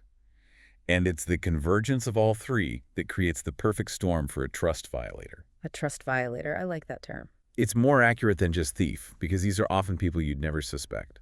Let's look at that first vertex, pressure. Mm-hmm. This isn't just, I want more money to buy a new car. The sources are very specific. It is usually an unshareable financial need. Unshareable. What does that mean? They can't ask for help. Exactly. If you want a new boat, you can tell your friends, man, I'd really love to get a boat. That's a shareable pressure. But if you have a massive gambling debt, you need to pay off by Friday. You can't tell your spouse that. You can't. If you have a drug addiction or you made a terrible investment and you're too proud to admit you're broke, that is unshareable pressure. Shame is the real engine here. They feel like they're backed into a corner by their own secrets. So that's the motive, a secret, desperate need for cash. What about the second point, opportunity? This is where the organization fails. This is all about weak internal controls. We call it keys to the castle. Keys to the castle. Yeah. The classic example is a lack of what's called segregation of duties. Meaning one person does too many things. Precisely. If you have one employee who has the authority to write the checks and sign the checks and reconcile the bank statement at the end of the month, You've just handed them the opportunity on a silver platter. you have. There are no checks and balances. They can write a check to themselves, and then they can go into the accounting system and doctor the records to hide it. And nobody would know. Nobody would know until it's too late. Okay, so you have the secret pressure, you have the open door. What's the final piece? Rationalization. This is the moral alibi. This is the story the fraudster tells themselves to make it okay. Almost no one thinks they are the villain of their own story. Right. So the embezzler tells himself, you know what, I'm just borrowing this. I've got a hot tip on a stock. I'll pay it all back next month. Or the company underpays me anyway. I've earned this. This is just my bonus that they forgot to give me. That's a huge one. They owe me. Yeah. It allows them to sleep at night while they methodically rob the place blind. So the Scholar Rancher, they're looking for that psychological profile. They're looking for the person who's sweating, who controls all the books, and who seems to think the world owes them something. Exactly. But let's get into the mechanics. The actual math of the theft. The sources talk about the holy trinity of the balance sheet. The accounting equation. This is the bedrock of all finance. Assets equal liabilities plus equity. A equals L plus E. That's it. And this isn't just a rule of thumb. It's like the law of gravity for finance. You cannot violate it without creating a disturbance in the financial universe. Every single transaction in the history of modern business has to obey this law. So if I'm a fraudster and I just steal, say, $100,000 in cash from the company safe, I'm breaking the equation. Immediately. Yep. Instantly. Cash is an asset. If you take that $100,000, your assets on the left side of the equation go down by that amount. So now the left side of the equation is lighter than the right side. The books don't balance. They don't balance. And an unbalanced set of books is a screaming red flag for any accountant. Wow. So the fraudster has a dilemma. The fraudster's dilemma. Yes. You have two choices. Yeah. You can admit you stole it, which, defeats the entire purpose. Yeah. Or you have to manipulate the other side of the equation to make it balance again. You have to layer the right side to match the left. And how do they do that? How do you lower liabilities or equity? Usually by faking expenses. It's the most common way. Okay, walk me through that. So I create a fake invoice, let's say from a phantom company called Global Consulting Services, for $100,000. That counts as an expense. Expenses lower your net income. And a lower net income, in turn, lowers your retained earnings. And retained earnings is part of equity. It's part of equity on the right side of the equation. Okay, let me make sure I have this straight in my head. Assets go down by $100 because I took the cash, and equity goes down by $100 because I faked an expense that reduced my profit. So the equation, it balances. It balances perfectly, mathematically. Yeah. To the untrained eye or to a standard auditor just checking boxes, everything looks fine. But you have left a scar in the ledger. A scar. You've created a journal entry for a service that never happened from a company that doesn't exist. And that is what the forensic accountant hunts for. They'll look for what are called topside journal entries. The sources mentioned this specifically in regard to the WorldCom fraud. That was the Wolfpack, right? The Wolfpack. Scott Sullivan and his team. This was one of the biggest corporate frauds in U.S. history in the early 2000s. And topside means the entry was made at the highest corporate level, often manually, completely bypassing the normal subsidiary accounting systems and controls. So it's like the CFO just opening the master spreadsheet in the middle of the night and typing in a new number. That's basically what it was. Yeah. In WorldCom's case, they were actually doing the opposite of the cash thefts we just discussed. They weren't trying to hide stolen cash. They were trying to make their profits look higher than they were. How did they manage that? They took huge routine expenses, billions of dollars in what are called line costs, which are just the fees they pay to use other companies' telephone lines, and they moved them from the expense category over to the balance sheet and called them assets. Wait, they pretended their monthly phone bills were assets, like they were a building or a piece of machinery. Yes, it's an accounting trick called capitalizing expenses, because an asset is depreciated slowly over 10 or 20 years. You take the cost in little tiny bites over time. Whereas an expense hits your profit all at once, today. Exactly. So by capitalizing those routine expenses, they pushed all that pain into the future and made today look incredibly profitable. But to do it, they had to make these massive round dollar journal entries, for $500 billion even. And that's the fingerprint, the anomaly in the data. It's the smoking gun. When you see a manual topside journal entry for a nice round number like $500 million, labeled something vague like prepaid capacity, with no invoice or supporting documentation attached, that's where the investigation starts. That brings us perfectly to Section 2, methodologies of proof. Because not every criminal is a C-suite executive with a complex ledger. Some of them just deal in cash and don't keep any records at all. That is the classic Al Capone problem. Right. Because Capone didn't get caught for murder or racketeering, did he? He got caught for tax evasion. He did. And the solution the government developed to catch him is still one of the most powerful tools in the Scholar Rancher's arsenal. It's called the net worth method. And what's so powerful about it? It completely shifts the burden of proof. It relies on, effectively, the conservation of matter. Money has to come from somewhere, and it has to go somewhere. You can't just create wealth out of thin air. So walk us through the formula. It's not just as simple as counting the cash in their house. No, it's more comprehensive. The formula is you take their ending net worth, you subtract their beginning net worth for a specific period, say 1 year. Okay, so that's the increase in their wealth. Right. And then, and this is the crucial part, you add their living expenses for that year. The sum of those things equals their total income. The living expenses part seems like the real trap. It is the ultimate trap because criminals, and honestly, most people in general, tend to view money they've spent as money that's gone. Right. If I spend $50,000 on luxury vacations, fancy dinners, clothes, whatever, I don't have that money anymore. It's not in my bank account. It's not an asset I can point to. So they think it's invisible to investigators. They think, I drank the expensive wine, I ate the fancy steak, the evidence is gone. Exactly. Yeah. But the forensic accountant says, no. You consume that value. To be able to spend $50,000, you first had to earn $50,000. So we painstakingly reconstruct their lifestyle. We get the credit card data, the travel records, the car payments, the bar tabs.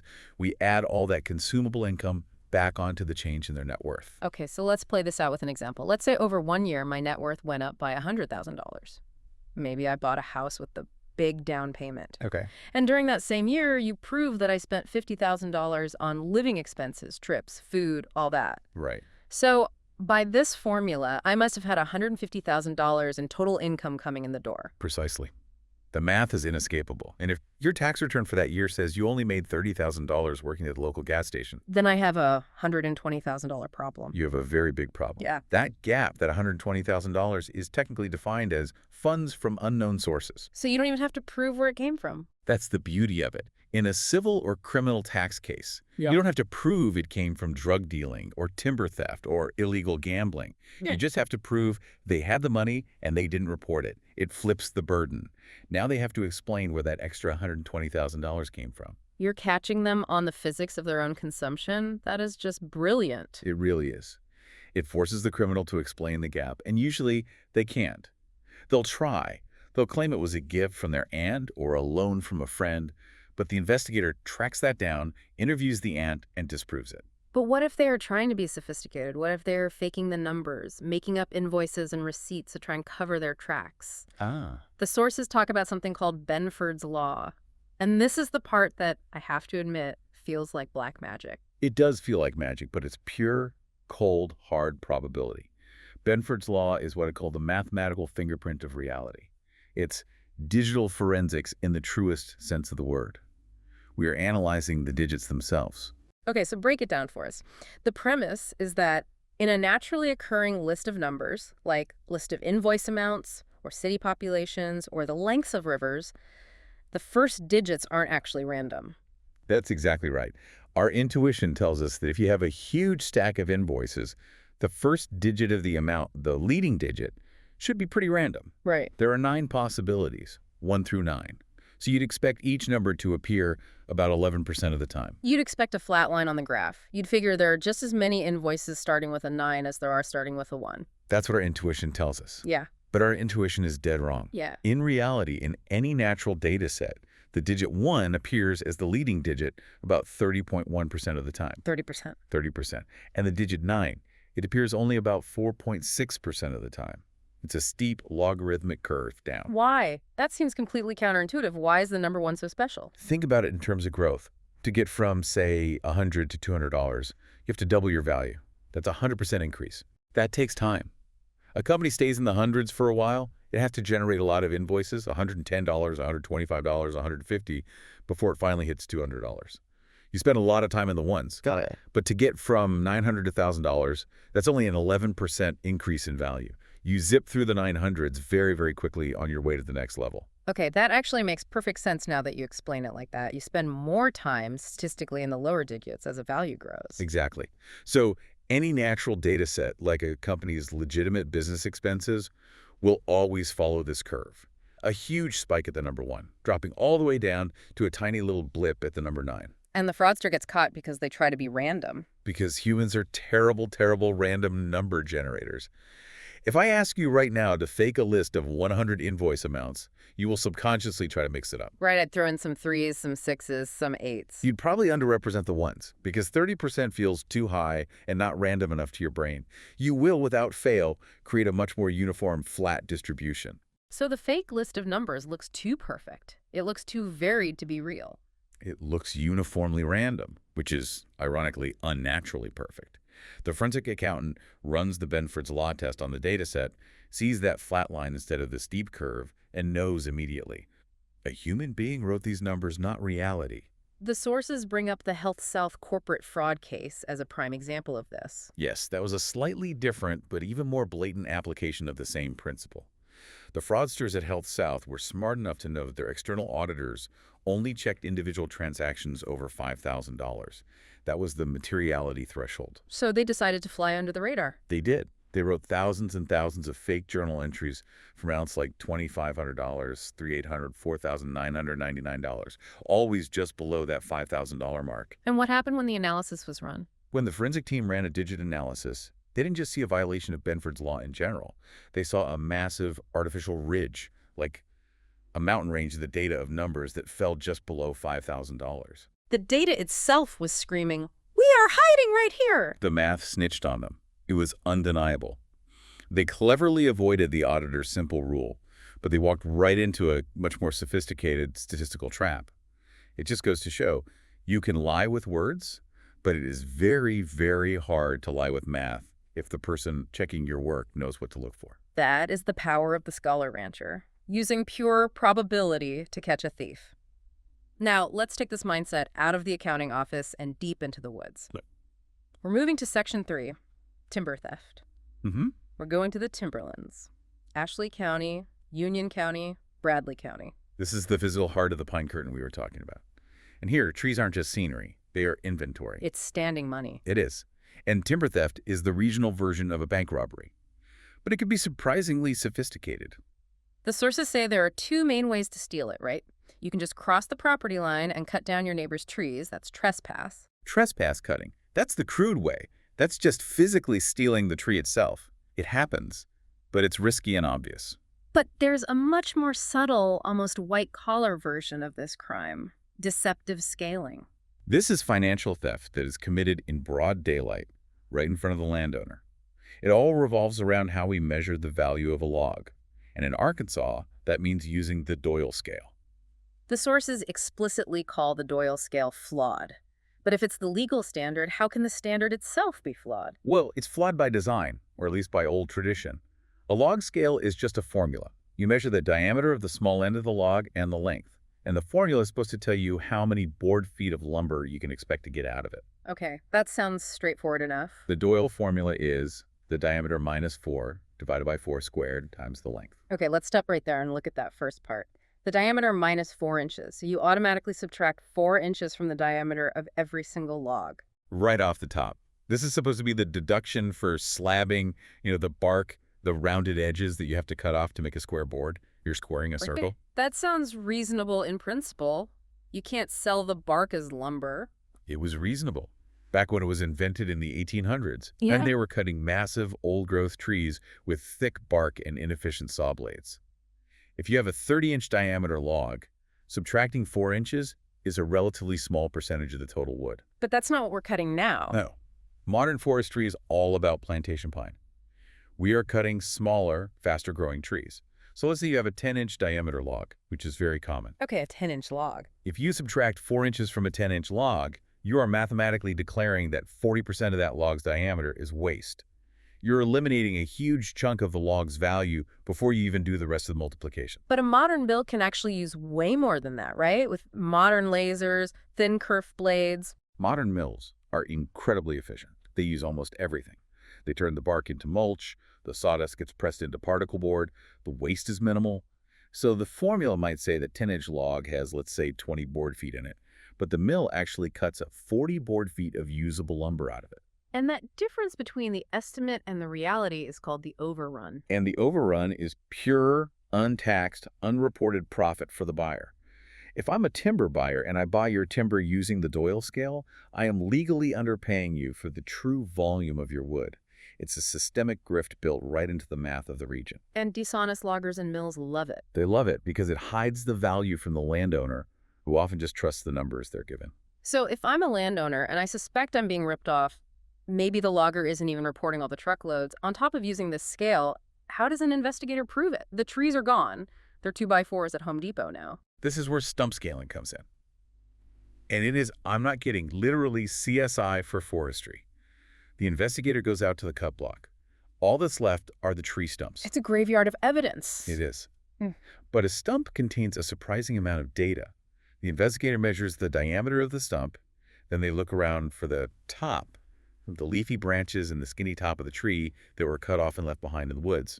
And they measured the distance between the stump and the top. Exactly. So now they have the diameter of the base and the total height of the tree.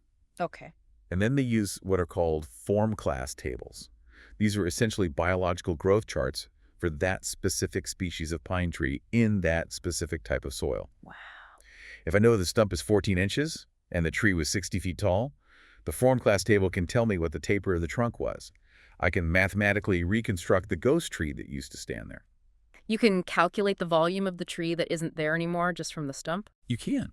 You calculate the DBH diameter at breast height and the total merchantable volume. Then I do that for every stump on the property, and I get a total volume for the ghost forest. And you compare that to the paperwork? I compare my ghost forest volume to the scale tickets the logger gave the landowner. If the stumps say 1,000 tons of wood were removed, and the tickets say the landowner was only paid for 500 tons, You have predication. You have grand larceny. And in Arkansas, this is a huge deal because of a specific law, Code Section 1532603. It states that the timber buyer acts as a trustee. A trustee, like a banker or a lawyer? Yes. The money they get from the mill for your wood belongs to you, the landowner. They're just holding it in trust. If they keep it, it's not just a civil debt. It's legally defined as theft of trust funds. Which must carry a much heavier penalty. Much heavier. It can pierce the corporate veil, meaning you can go after the individuals, not just their LLC. You can go to prison for it. It elevates the crime from a simple business dispute to a betrayal of fiduciary duty. It's absolutely fascinating how the forensic accountant and the forensic forester are essentially doing the exact same thing. They are. One reconstructs the hidden income from the evidence of the lifestyle. The other reconstructs the hidden tree from the evidence of the stump. It's all about finding the gap between the official record and the physical reality. The scholar rancher doesn't trust the paper. They trust the physics. Let's move to Section 4 now, the Ashley County Theater. We've looked at the financial crimes in the woods. Now let's look at the towns themselves. The sources describe a very complex, very intertwined relationship between industry and the community here. The town and gown dynamic. Yeah. Except here, the gown isn't a university. It's a massive industrial complex. We're talking about Crossett, Arkansas, and the huge Georgia-Pacific paper and chemical mill. And the sources call it an industrial symbiosis. It really is. The town obviously relies on the mill for jobs, for the tax base. Yeah. The mill relies on the town for its labor force. But there's a really interesting twist in how public safety is funded there. The sources talk about SEPs, which stands for Supplemental Environmental Projects. This part was fascinating to me. This is all related to EPA fines, correct? Yes. So let's say the mill has a bad year and violates the Clean Air Act. They release too much sulfur or some other particulate matter into the air. The EPA comes in and fines them, say, $1 million. And normally that money just goes to the U.S. Treasury in Washington, D.C. and disappears. Into the black hole of the Federal General Fund, yeah. But under something called a consent decree, the company can propose a SEP. They can go to the EPA and say, hey, instead of just writing a check to the government, how about we agree to spend that $1 million on a project that directly benefits the local community's environment? For example. For example, how about we buy 2 brand new state-of-the-art fire trucks for the City of Crossett Fire Department? So the fine for the pollution buys the ladder truck. Exactly. And the result is that the Crossett Fire Department, the CFD, ends up with equipment that a small town of 5,000 people could never, ever normally afford. We're talking long ladder trucks, specialized hazmat sniffers, advanced foam units. But, and this is the incredible irony of it, they need that specific high-end gear primarily to protect the town from the factory that paid for it. The risk creates the funding for the safety. It's a completely closed loop. The mill creates the industrial hazard. The mill pays the fine for creating the hazard.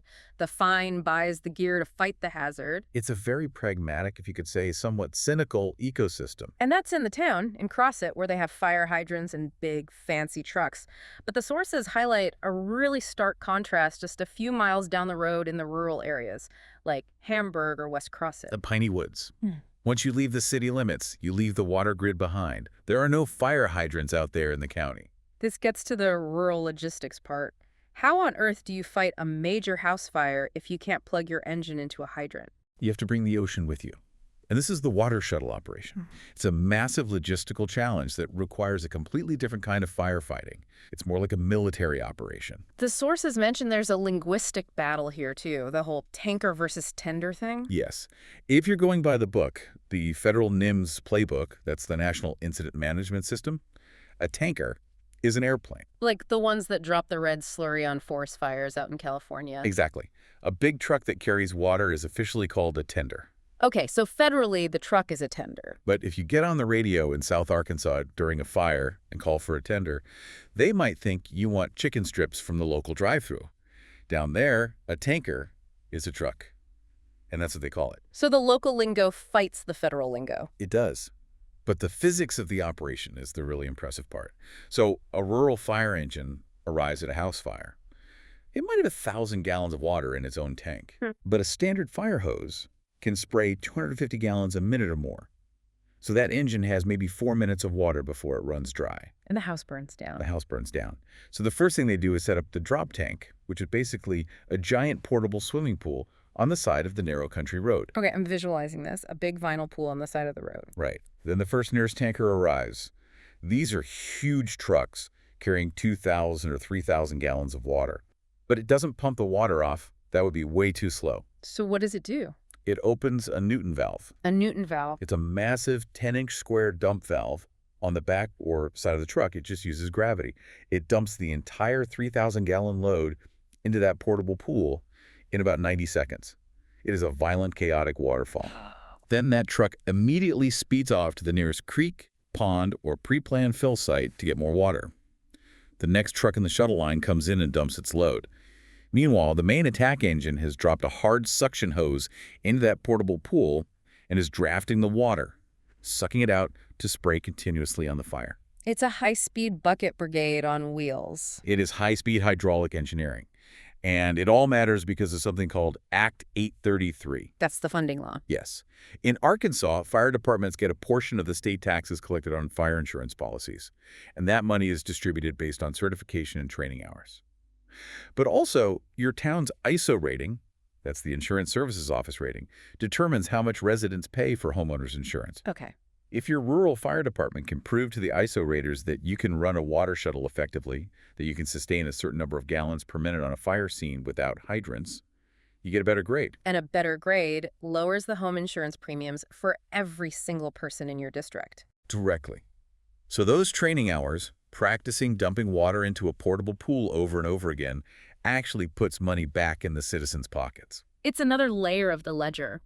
The volunteer firefighter isn't just putting out fires, they are actively managing the economic risk of the entire community. They're protecting the homeowner's wallet just as much as their house. Speaking of risk, we have to touch on the final section, the invisible killer that's mentioned. Section 5, hazmat. Hydrogen sulfide, H2S. This is a byproduct of the paper and chemical milling process, so it's a constant threat in a town like Crosset. And the description of it is just terrifying. It is the definition of a silent poisoning. Now, everybody knows that at low concentrations, H2S has a very distinct smell. Rotten eggs. The classic rotten egg smell. And that's your warning sign. Right. If you smell rotten eggs, you get out of there. You run. But here is the insidious biological trapdoor with H2S. At high concentrations, it causes something called olfactory fatigue. It literally paralyzes the olfactory nerve endings in your nose. You stop smelling it. You smell the rotten eggs, and then the smell just vanishes. It's gone. And your brain, your instinct, tells you, oh good, the gas dissipated, the wind shifted, I'm safe now, the leak must be fixed. But in reality... In reality, the concentration has just spiked to lethal levels. You are standing in a death cloud, and your own body is telling you that the air is clean. Your own senses lie to you right before you die. That is exactly what happens, which is why, in that environment, you cannot trust your nose. You have to trust the sensor, the electronic nose. It goes right back to that theme of needing technology to see the invisible. It does. We need tools. Benford's Law, stump scales, H2S sensors to reveal the reality that our own senses can miss. Whether it's a hidden fraud buried in a spreadsheet or a deadly gas that paralyzes your nerves, the real danger is almost always invisible. So bringing all this together now, we've covered a lot of ground here, from the boardroom ledgers to the pine stumps to the chemical sensors on the fence line of a factory. What is the grand synthesis here? I think it comes back to that concept of the super PAC. The super... Yeah. We tend to silo these skills in our minds. Accountants are in offices, cops are in patrol cars, firefighters are in their trucks, foresters are in the woods. Right. But to effectively manage the complex reality of a place like Ashley County, you need a convergence of all those skills in one mindset. Yeah. You need the scholar rancher. You need the forensic accountant who understands the fraudster's dilemma. You need the forensic forester who understands the mathematical lie of the Doyle scale. You need the rural firefighter who understands the physics of hydraulic shuttles. It's a multidisciplinary ecosystem of knowledge, and it's a closed loop. That industrial irony that the sources pointed out, that's the key takeaway for me. The loop? The mill pays the fine that buys the fire truck that protects the town from the mill. The state trooper arrests the criminal who gets sent to the state prison, the Cummins unit. And what do they make at the Cummins unit? They make the Cummins leather gear, right. The belts and holsters the cops wear. They make the leather belts, the holsters, the duty gear. So the prisoner is literally manufacturing the tool that the trooper will use to arrest the next prisoner. It's a thermodynamic system. Nothing is created or destroyed. Nothing is wasted. Nothing is wasted.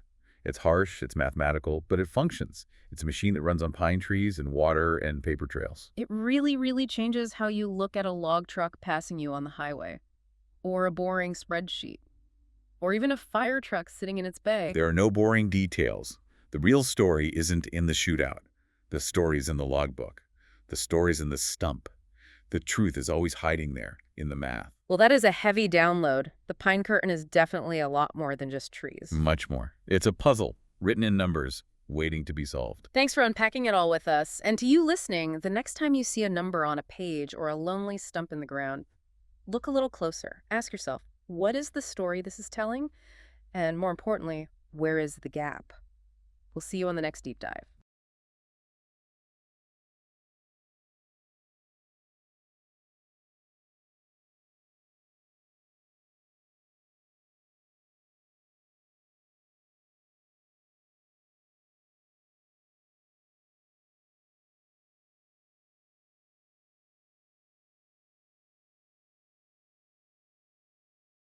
Welcome back to the deep dive. Today, we're going to do something a little different. A little bit, yeah. Usually, we take you to a specific topic like AI or supply chains or some big historical event. A concept. A concept, exactly.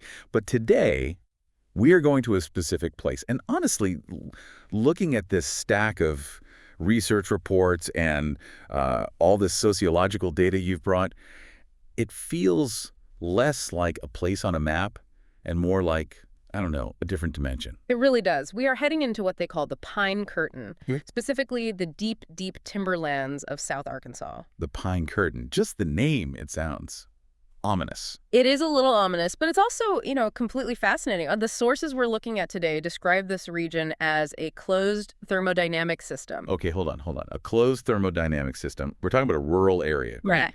Pickup trucks, small towns, that sort of thing. Not a physics lab. And that's the trick. That's the absurd realism of it all. On the surface, it looks like any other part of rural America. You've got the heat, the insane humidity, the pines. Right. But the sources argue that the rules of engagement there, and I mean everything, whether it's law enforcement, physics, or even just social interaction, they operate on a different frequency than the rest of the country.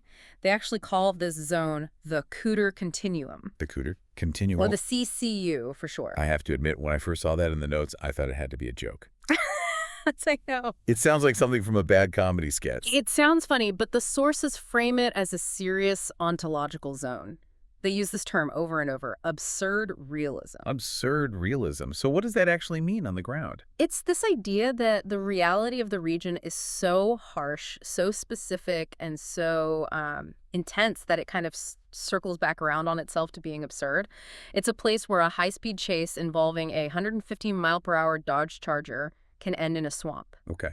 And in that swamp, the only piece of technology that actually works is a bloodhound from the state prison. It's high-tech and, truly ancient tech colliding in a way that just doesn't happen anywhere else. So that's our mission today. We're going to try to decode this continuum.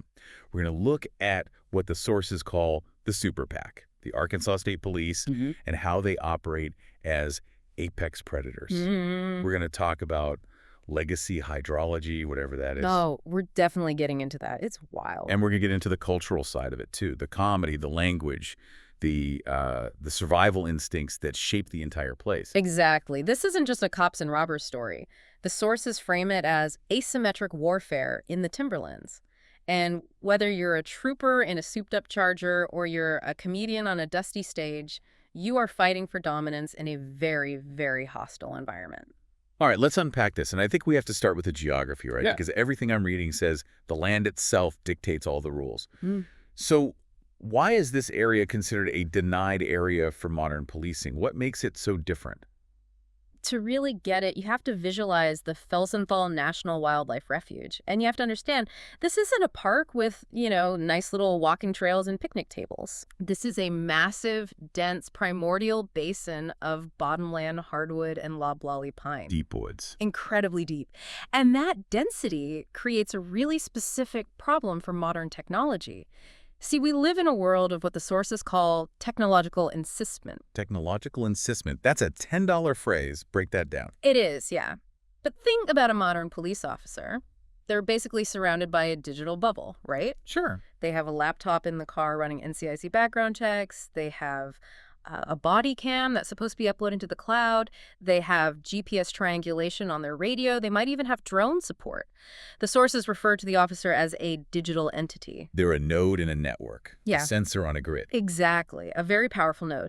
But the Felsenthal, with all that dense, wet biomass, it creates a Faraday cage effect. No, wait. A Faraday cage is usually what? Like copper mesh? Yeah. Something that blocks electromagnetic signals? You're telling me that trees can do that? It's the biomass density. It's not just the trees. It's the sheer amount of living matter. You have millions of pines packed tight, an understory of vines, thick mud. But the key, the real key, is the water content. The humidity. The humidity and the sap in the trees themselves. All that water absorbs radio frequency signals. So the trees are literally eating the Wi-Fi. They eat everything. Radio, cell signal, GPS. The sources describe it as a digital dead zone. Now imagine you're that trooper.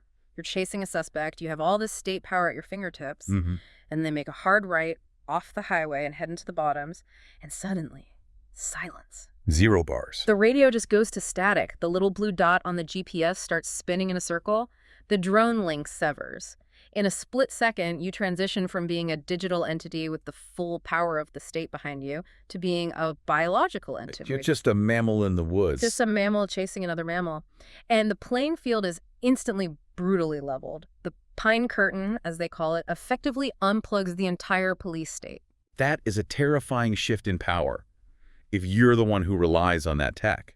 So, okay, if the satellite can't see them and the radio doesn't work, how in the world do you catch them? You have to downgrade your tech in order to upgrade your capability. What does that mean? You need a sensor that runs on biology, not electricity. You need what the source is called the BioOS. The BioOS, the Biological Operating System.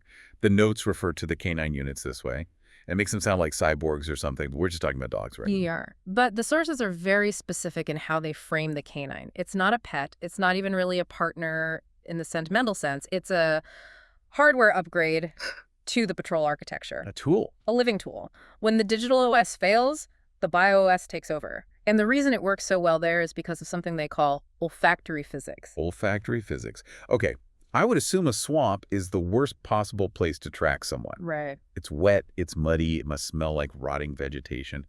Wouldn't all that water just wash the scent away? That's the common misconception, and that's what makes the system so effective.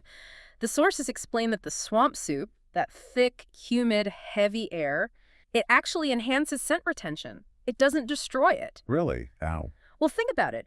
Dry, windy air evaporates moisture and scatters scent particles to the four winds, right? Sure, makes sense. But high humidity, it does the opposite. It binds the volatile organic compounds, the VOCs, that make up a unique human scent. The moisture in the air literally holds the scent in place like a chemical suspension. So the humidity acts like a preservative for the smell. You're pickling the scent in the air. That is a perfect way to put it. You are pickling the scent. And here's where it gets really, really interesting. The sources talk about scent tools. Scent pools. Yeah. Scent particles are heavier than air. In that still, humid environment, scent behaves almost exactly like water. It flows. It flows downhill, it trickles into depressions, it collects. So if a suspect hides in a stump hole or a ravine or a dry creek bed, they aren't just hiding their body in a hole.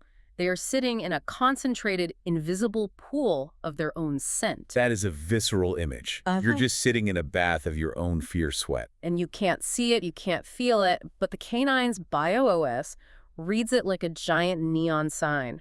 And this connects directly to one of the biggest concepts in all the research, legacy hydrology. I saw this term popping up everywhere, legacy hydrology. At first, I thought it was about actual water management, dams and rivers. The logical assumption? But they're applying it to crime. They are applying it to all human behavior in that environment. Legacy hydrology is the idea that crime and escape flows through historical and geographical channels, just like water. Explain that. I'm not sure I follow. Okay, so imagine rain falling on a hillside. The water doesn't just go in a straight line down the hill, right? It finds a path. It follows the imperfections in the ground, the ruts, the gullies, the paths of least resistance that have been carved out over centuries.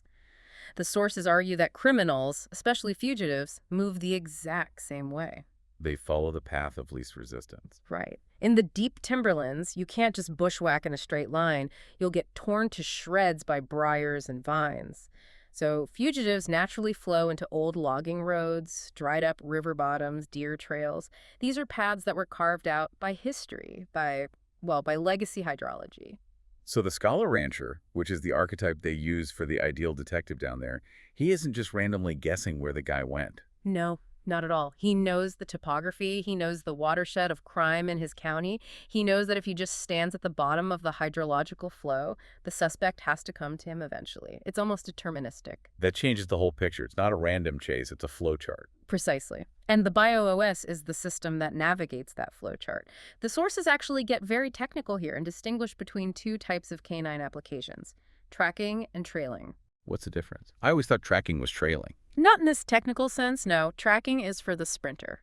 That's the Arkansas State Police Malinois, The Belgian Malinois. the land shark. Yeah, the land shark is a good way to put it. High drive, high aggression, pure kinetic energy.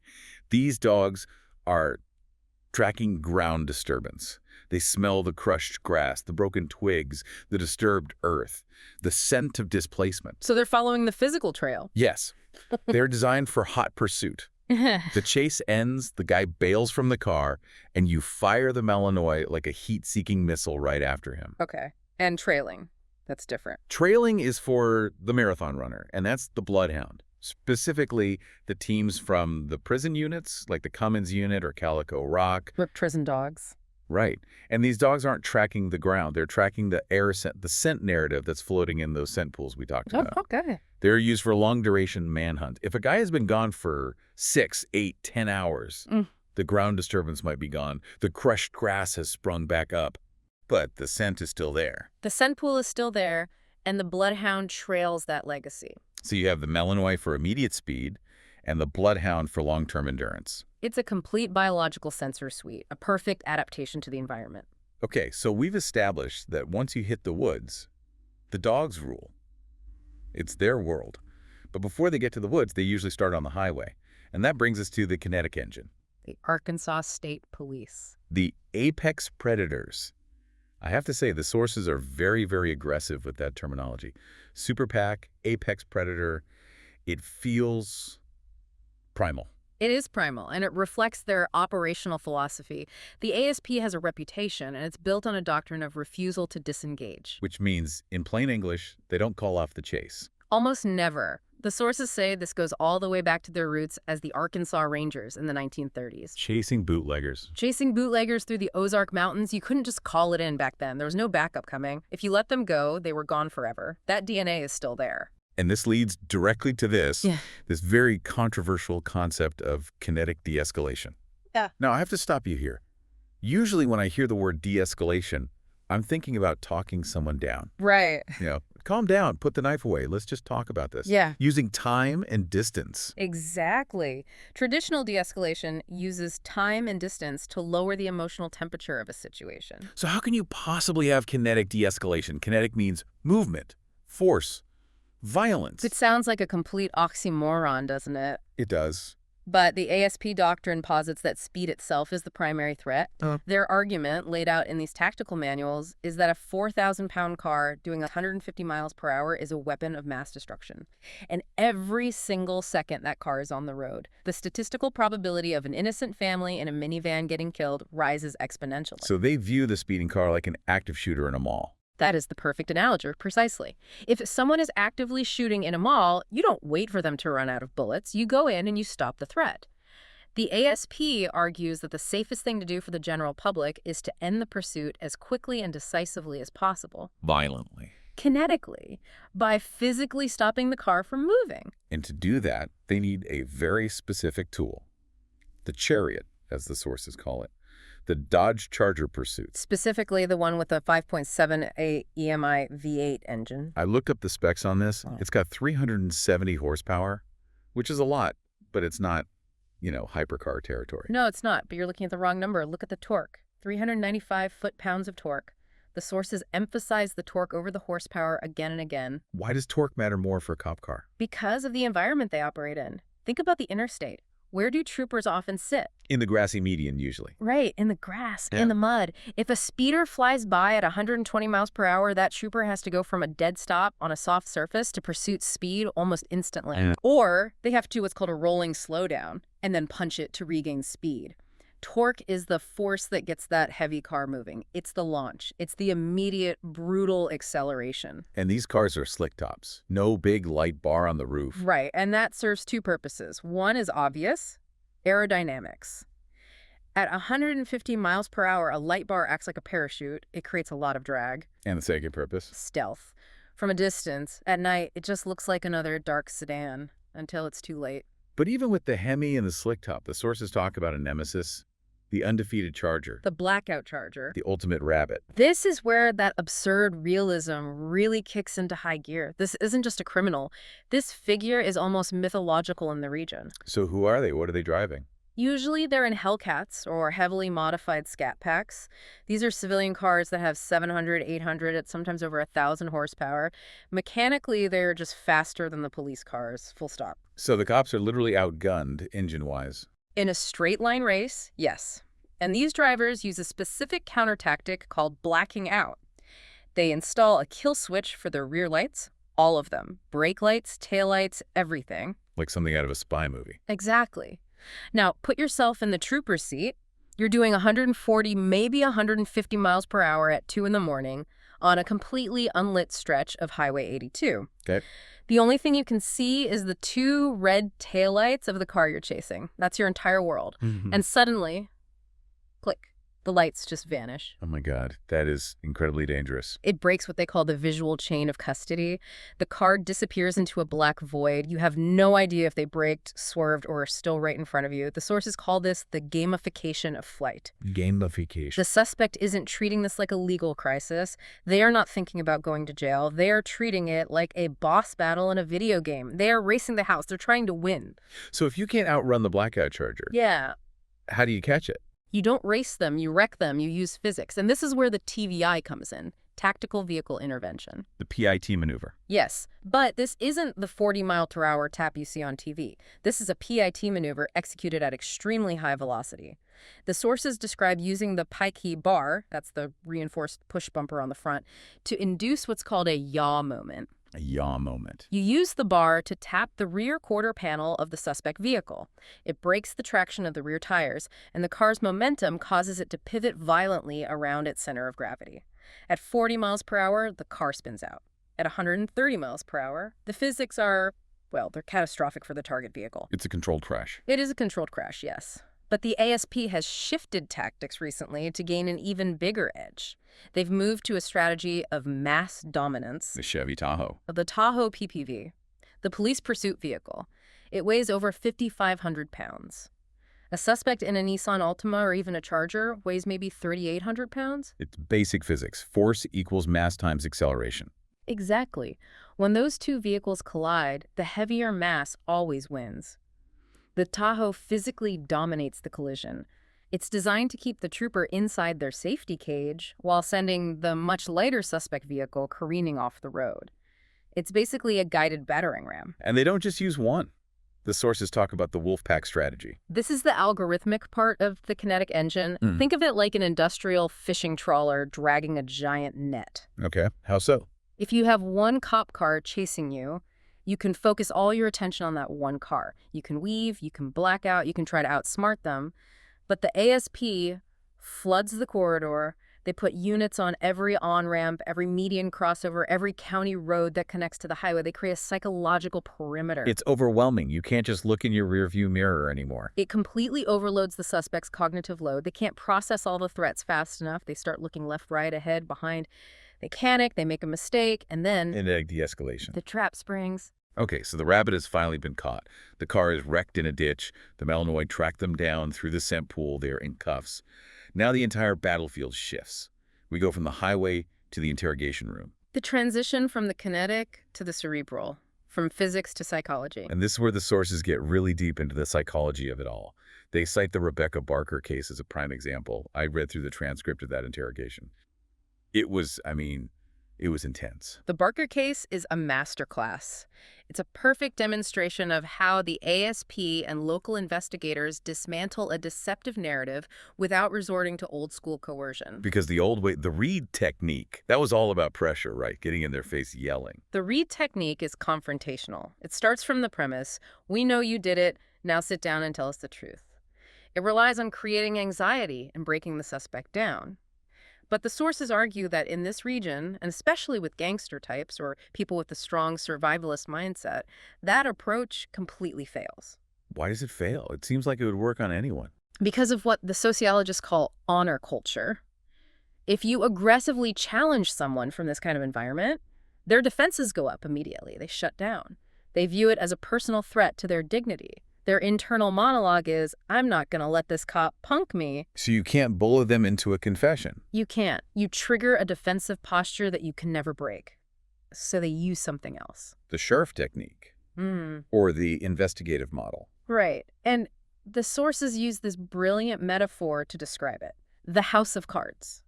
Okay, walk me through the House of Cards methodology. The goal isn't to knock down the suspect's lies as soon as they tell them.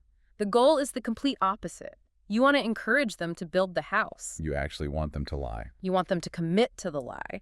You supply the questions, which are the cards, and you let them build their structure higher and higher and more elaborate. You act curious. You act like you don't know the answers. Oh, really? You're at the movies. That's interesting. What did you see? Who were you with? Did you get popcorn? What color was the ticket? So you're playing dumb. You're letting them dig their own grave. You're creating what the sources call the illusion of not knowing.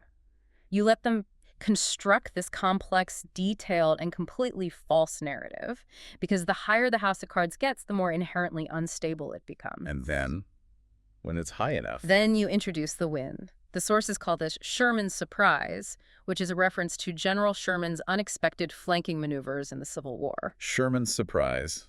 What is the wind in this case? It's the smoking gun. Yeah. The one piece of hard evidence you've been withholding the entire time. Maybe it's cell tower GPS data, maybe it's autopsy results, maybe it's a receipt from a gas station. You wait until they have fully, completely committed to a detailed lie that the evidence absolutely disproves. You wait until the trap is fully shut. Exactly. And then you very calmly say, that's a fascinating story about you being at the movies because we have your phone pinging at the murder scene at exactly 9:05 p.m. And the whole thing just collapses. And here is the absolute key to it. Because they built the house, the collapse is internal. It's not you yelling at them. It's them realizing the weight of their own lies. It creates a massive cognitive dissonance. They realize they have trapped themselves, and often that's when the real confession comes. The sources also talk about effective regulation. This surprised me. They talked about getting the suspect a bottle of water, speaking slowly, being calm and nice. I thought you wanted them stressed out. You want them cognitively stressed, but emotionally calm, and there is a huge difference. What's the difference? Think about it from a prosecutor's point of view. If a suspect is panicking, screaming, hyperventilating during the interrogation, that's actually bad for the prosecution's case. Why?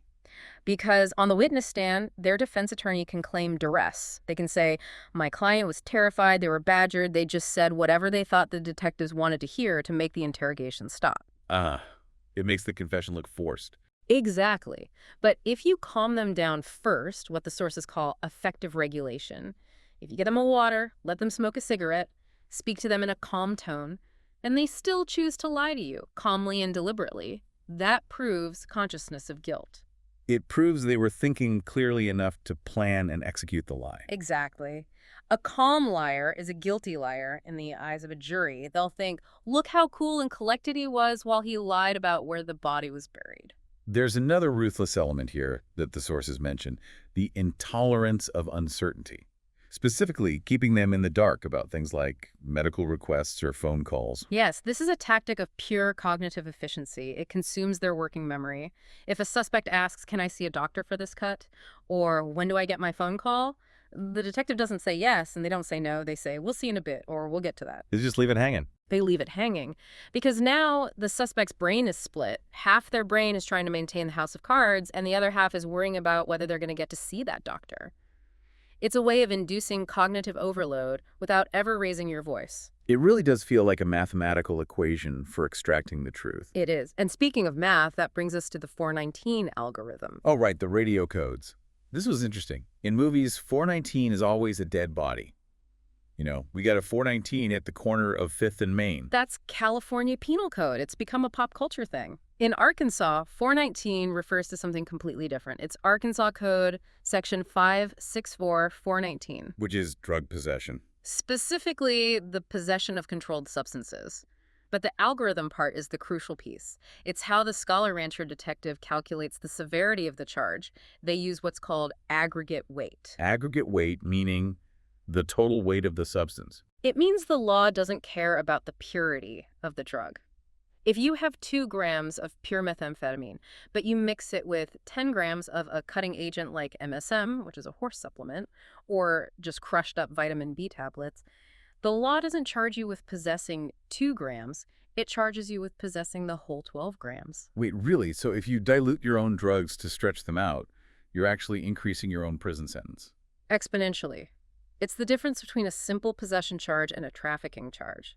It can turn a misdemeanor into a Class Y felony, which is the most serious level in Arkansas, just below capital murder. It triggers a failure cascade for the suspect. The detective isn't just finding drugs, they are doing math to maximize the carceral outcome. This whole system, the physics of the car chases, the biology of the swamp, the psychology of the interrogation, the math of the drug charges, it feels incredibly heavy. There's just this immense pressure on everyone involved in this continuum. And that kind of pressure creates a need for release. It creates a need for a very specific kind of voice, a specific kind of humor. Which brings us to the cultural layer of all this. I'll be honest, when I first saw the outline, I thought, why on earth are we talking about comedians in a deep dive about police tactics? Right. But the sources argue very persuasively that the comedy and the policing come from the exact same soil. They absolutely do. The sources describe a not-so-PG comedic lineage that evolves directly out of this brutal survival mentality. And we're talking about a very specific lineage. Red Fox to Richard Pryor to Eddie Murphy and finally to Chris Rock. Now, I know what you might be thinking. Pryor is from Illinois, Eddie is from New York, Rock is from South Carolina. Right, they're not from Arkansas. No. But the sources argue the root of the philosophy, the core ethos, starts with Red Fox in the Chitlin Circuit, which is a deeply Southern, deeply rural institution. Red Fox, the Godfather. Before he was Fred Sanford clutching his chest and calling for Elizabeth on TV, Red Fox was the undisputed king of the party records. Right, those underground comedy albums you had to buy under the counter because they were too dirty for the radio. Exactly, because they were uncensored, they were raw. And Fox had this philosophy that the sources brilliantly call hygiene as philosophy. You got to wash your ass. I saw that quote. It sounds vulgar. It is vulgar. But the sources argue it was a profoundly democratizing statement. Think about the context. This is the Jim Crow South. You have segregation, you have crushing poverty, you have a system constantly telling a segment of the population that they are less than human. Okay. And then Red Fox gets on stage, and he talks about the most primal biological realities of the human body: smells, sex, fluids, bodily functions. He strips away all the social pretension. He's saying it doesn't matter if you're the sheriff or the judge or the guy working in the ditch. Biology comes for everyone. We're all just mammals. It's absurd realism applied to the human body. Exactly. It's a survival tool. If you can laugh at the gross, absurd reality of life, you can survive it. And then you have Richard Pryor, who takes that vulnerability and turns it into a form of public confession. Pryor is the philosopher of the group. He took the blue material, the profanity, the dirty jokes, and he used it to talk about profound pain.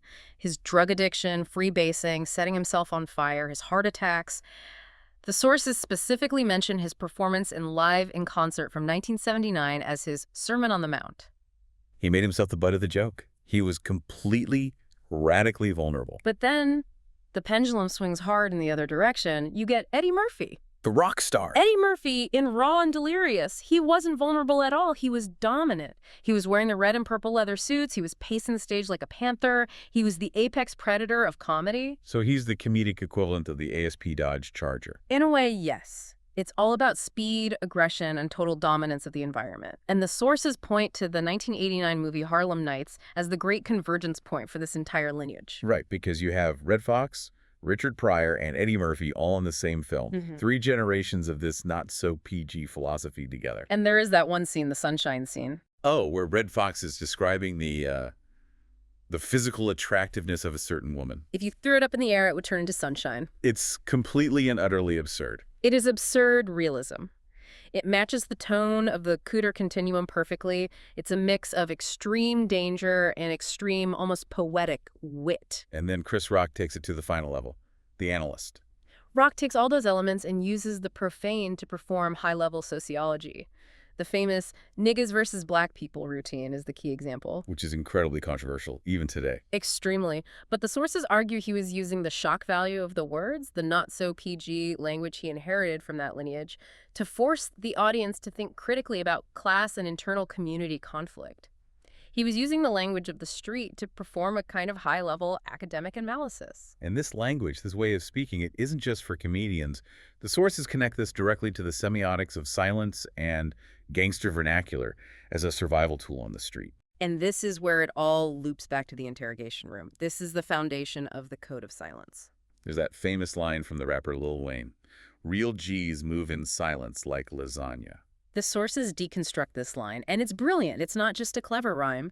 The G in the word lasagna is silent. So a real G, a real gangster is silent. They don't make noise. It's what the sources call strategic opacity. Noise is waste. Noise is risk. If you are loud, if you are flashy, you are attracting attention. And if you are attracting attention in the Pine Curtain, you get the attention of the super PAC and you get kinetic de-escalation. The apex predator moves quietly until it's time to strike. And then you have the enforcement mechanism, snitches get stitches. It sounds like a schoolyard rhyme. But it's the central enforcement mechanism for this honor culture.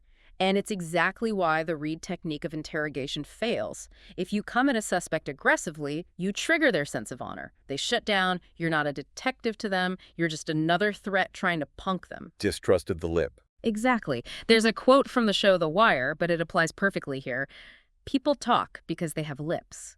The mouth is seen as a treacherous, unreliable anatomical feature.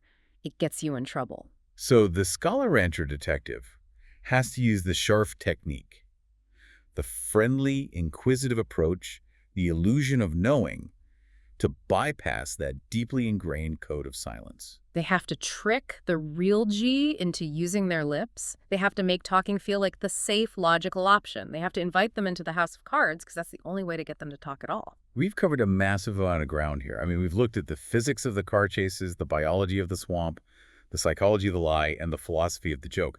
What does this all add up to? The sources talk about the metaphysics of Cooter.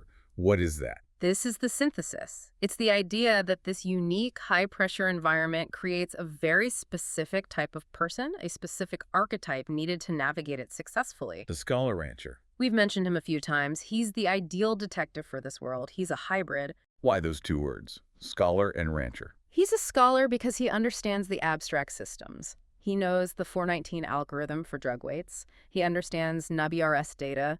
He knows that technical correctness in a police report is a weapon. He can do the math to turn 2 grams of meth into a Class Y felony. And the rancher part. He's a rancher because he understands the land. He knows the legacy hydrology. He knows the territory. He manages a herd of cases and informants. He sees the criminal element not just as a series of individuals, but as a predictable flow of human behavior across the landscape. He doesn't just chase, he herds. And then there's the variable. This character, Rafe Delaney. La Gerencia, the management. Rafe Delaney represents the outlier, the wild card.